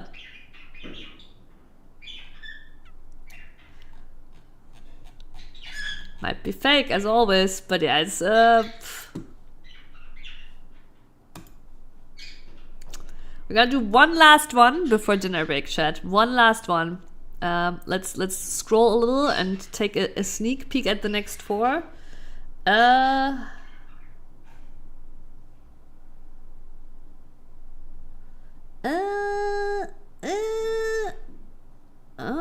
This one is the most mysterious. Am I the a-hole for wanting to cut off my aunt? Then sister drama. I had a lot of sister drama today, I feel. Allowing my brother-in-law to be thrown out of my house on Christmas after he insulted my brother who has Down syndrome. Okay. Noriyuki, hello. A beautiful day to you. Alright, we'll just go with the first one. Am I the a-hole for rebuffing my wife's sexual advances after she decided we were having a sexless marriage for over 10 years? Oh shit, they are old. My wife, that was my first question. I was like, okay, how old are they? That is true, Noriyuki. That is true. But we already had the 25-hour stream yesterday. But yeah. But yeah, a happy new year to you too soon. Though you're not really celebrating it tonight, right? Or are you still like are you still celebrating the Western New Year's Eve? I'm actually not sure if you are. Noriyuki is from China. She told me she has no interest in sex. Okay, so my wife, 56, and I, 61, have had a sexless marriage for the past 10 years. So when she was 46 and he was 51, she told me she has no interest in sex. She has taken care of me orally on very rare occasions. I now have ED. I don't know what ED is. And told her this many times. Is it like an erection disorder? Maybe? And told her many times over the last year. I asked her not to offer any sex of any kind. Now all of a sudden she keeps asking for sex. I know the only reason is so she isn't to blame for our sexless relationship. I don't know. Maybe she actually just has a libido again. Because, I mean, she didn't care about it for the last 10 years. I don't think he's the a-hole, but this is kind of weird to assume the reason is so she isn't to blame for our sexless relationship. Because, I mean, obviously, you did have a sexless relationship for 10 years. Yeah, agreed, Mossy. I just think this assumption here is weird, right? But yeah, they just need to talk. Instead of her asking about it, she probably should talk about like what's changed. I have not sought out any treatment for my ED. Am I the a-hole for not wanting to seek treatment? I am resentful of all the lost time before I had ED. Yeah, that's the thing, right?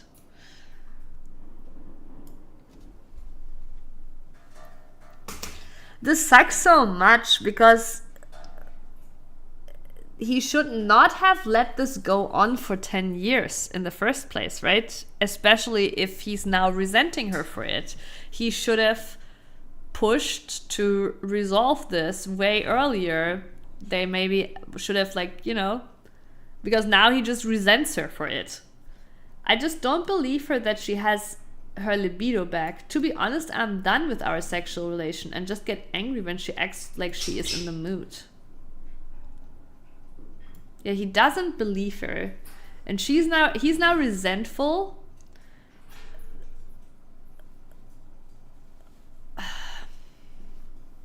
No, I think, like, obviously when you're married for your whole life, I think every couple will, it's nice. It's not the main thing, 100%. And then, and also, like, every married couple will at a certain age come to the point where, yes, one of them will not be available for it anymore. No, it's not the most important thing. It's obviously a nice thing. I think it's also a healthy thing, And but like, here's the problem, right? Like, basically 10 years ago, she was like, she doesn't want to have sex anymore. And he resented her for that, but he didn't push to resolve that, right? Like, it seems like they never truly communicated about this. And this issue basically started way earlier, right? I do think it's a complicated issue, though, because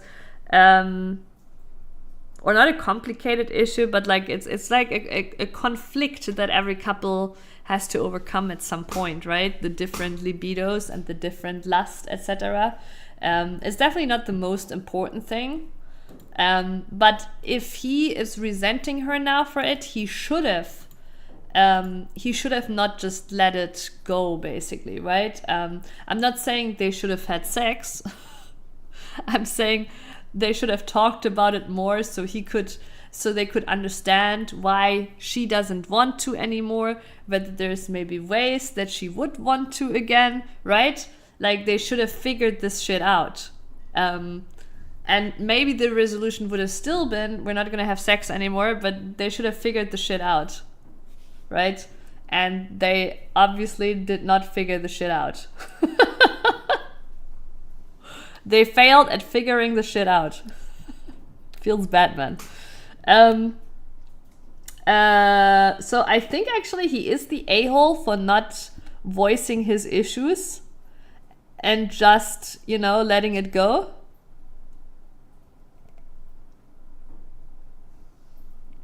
Yeah, I'm not so talking about Mossy about the need of it, right? I think everybody has different needs in that regard, and obviously it's a well-known fact that men tend to have a little bit more of a frequent need than, like, women don't have like the same, like, how do you call it, the same drag or the same necessity at a young age. But I'm not even like talking about that, right? I'm just talking about the fact that if your partner presents you with something, this doesn't even have to be about sex, right? Presents you with something, and you're just taking it and then resenting them for it, then you're the a-hole, right? Over 10 years. If it makes you resent them, then you need to voice that the moment that negativity is starting to occur, right? Like being like, hey, I know we agreed on this, but like, I'm actually not happy with it, right? And getting to the bottom basically of it is very important. Not saying the solution would have been for him, but just understanding why it is the case would have probably changed quite a bit. So I think he is the a-hole for that. But he's not the a-hole for not wanting sex now in general, right? That is, but I still think in a healthy relationship, he wouldn't resent her and he would want to find a way for both of them to be happy with their libidos, right? And that's now not the case here. But yeah. And also, people are saying he should still get it checked out because of underlying issues. That's probably very smart too. Resentment that has grown over 10 years will not go away unless there's a heart-to-heart. Or several, yeah. Yeah. She went through menopause. Apparently, you both share stubbornness and a desire to suffer rather than to communicate. That is so true, yeah. Because she didn't get treated, just like you're not getting treated now. Do it your way, but understand that you're choosing misery willfully and probably the end of your marriage. If you hate her enough to do that to spite her, maybe just end it now. Yeah.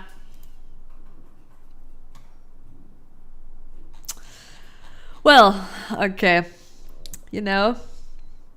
A little senior libido story. Oh no, is that how it works? Okay, wait, I can fix this.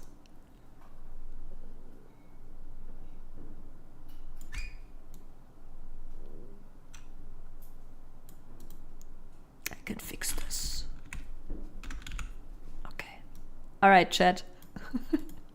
I'm sorry. Okay, my OCD was triggered. Okay, there we go. Good enough for now. No, it's still not even.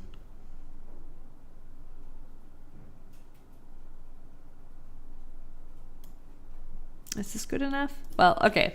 Anyways, I'll go to dinner break. It has been very fun hanging out. I hope you enjoyed it. I will be back. I will be back after dinner. I don't know how long I will be gone. But yeah, if anybody, isn't having any special New Year's Eve plans, can keep nerding out with me. I'm not sure what we will do. We might read some more Reddit. We might play FF16, maybe. I have it in the backlog. Or look at some other silly New Year's Eve traditions. But yeah, I wish you all a beautiful evening. If you're new and enjoyed the stream, please consider to drop a follow. Also, if you want to know when streams are happening, because I have no scheduling talents, you can join the Discord. I'm announcing streams there. But yeah, good night and see you later. And if we don't see each other before the new year, see you in a year. Bye-bye.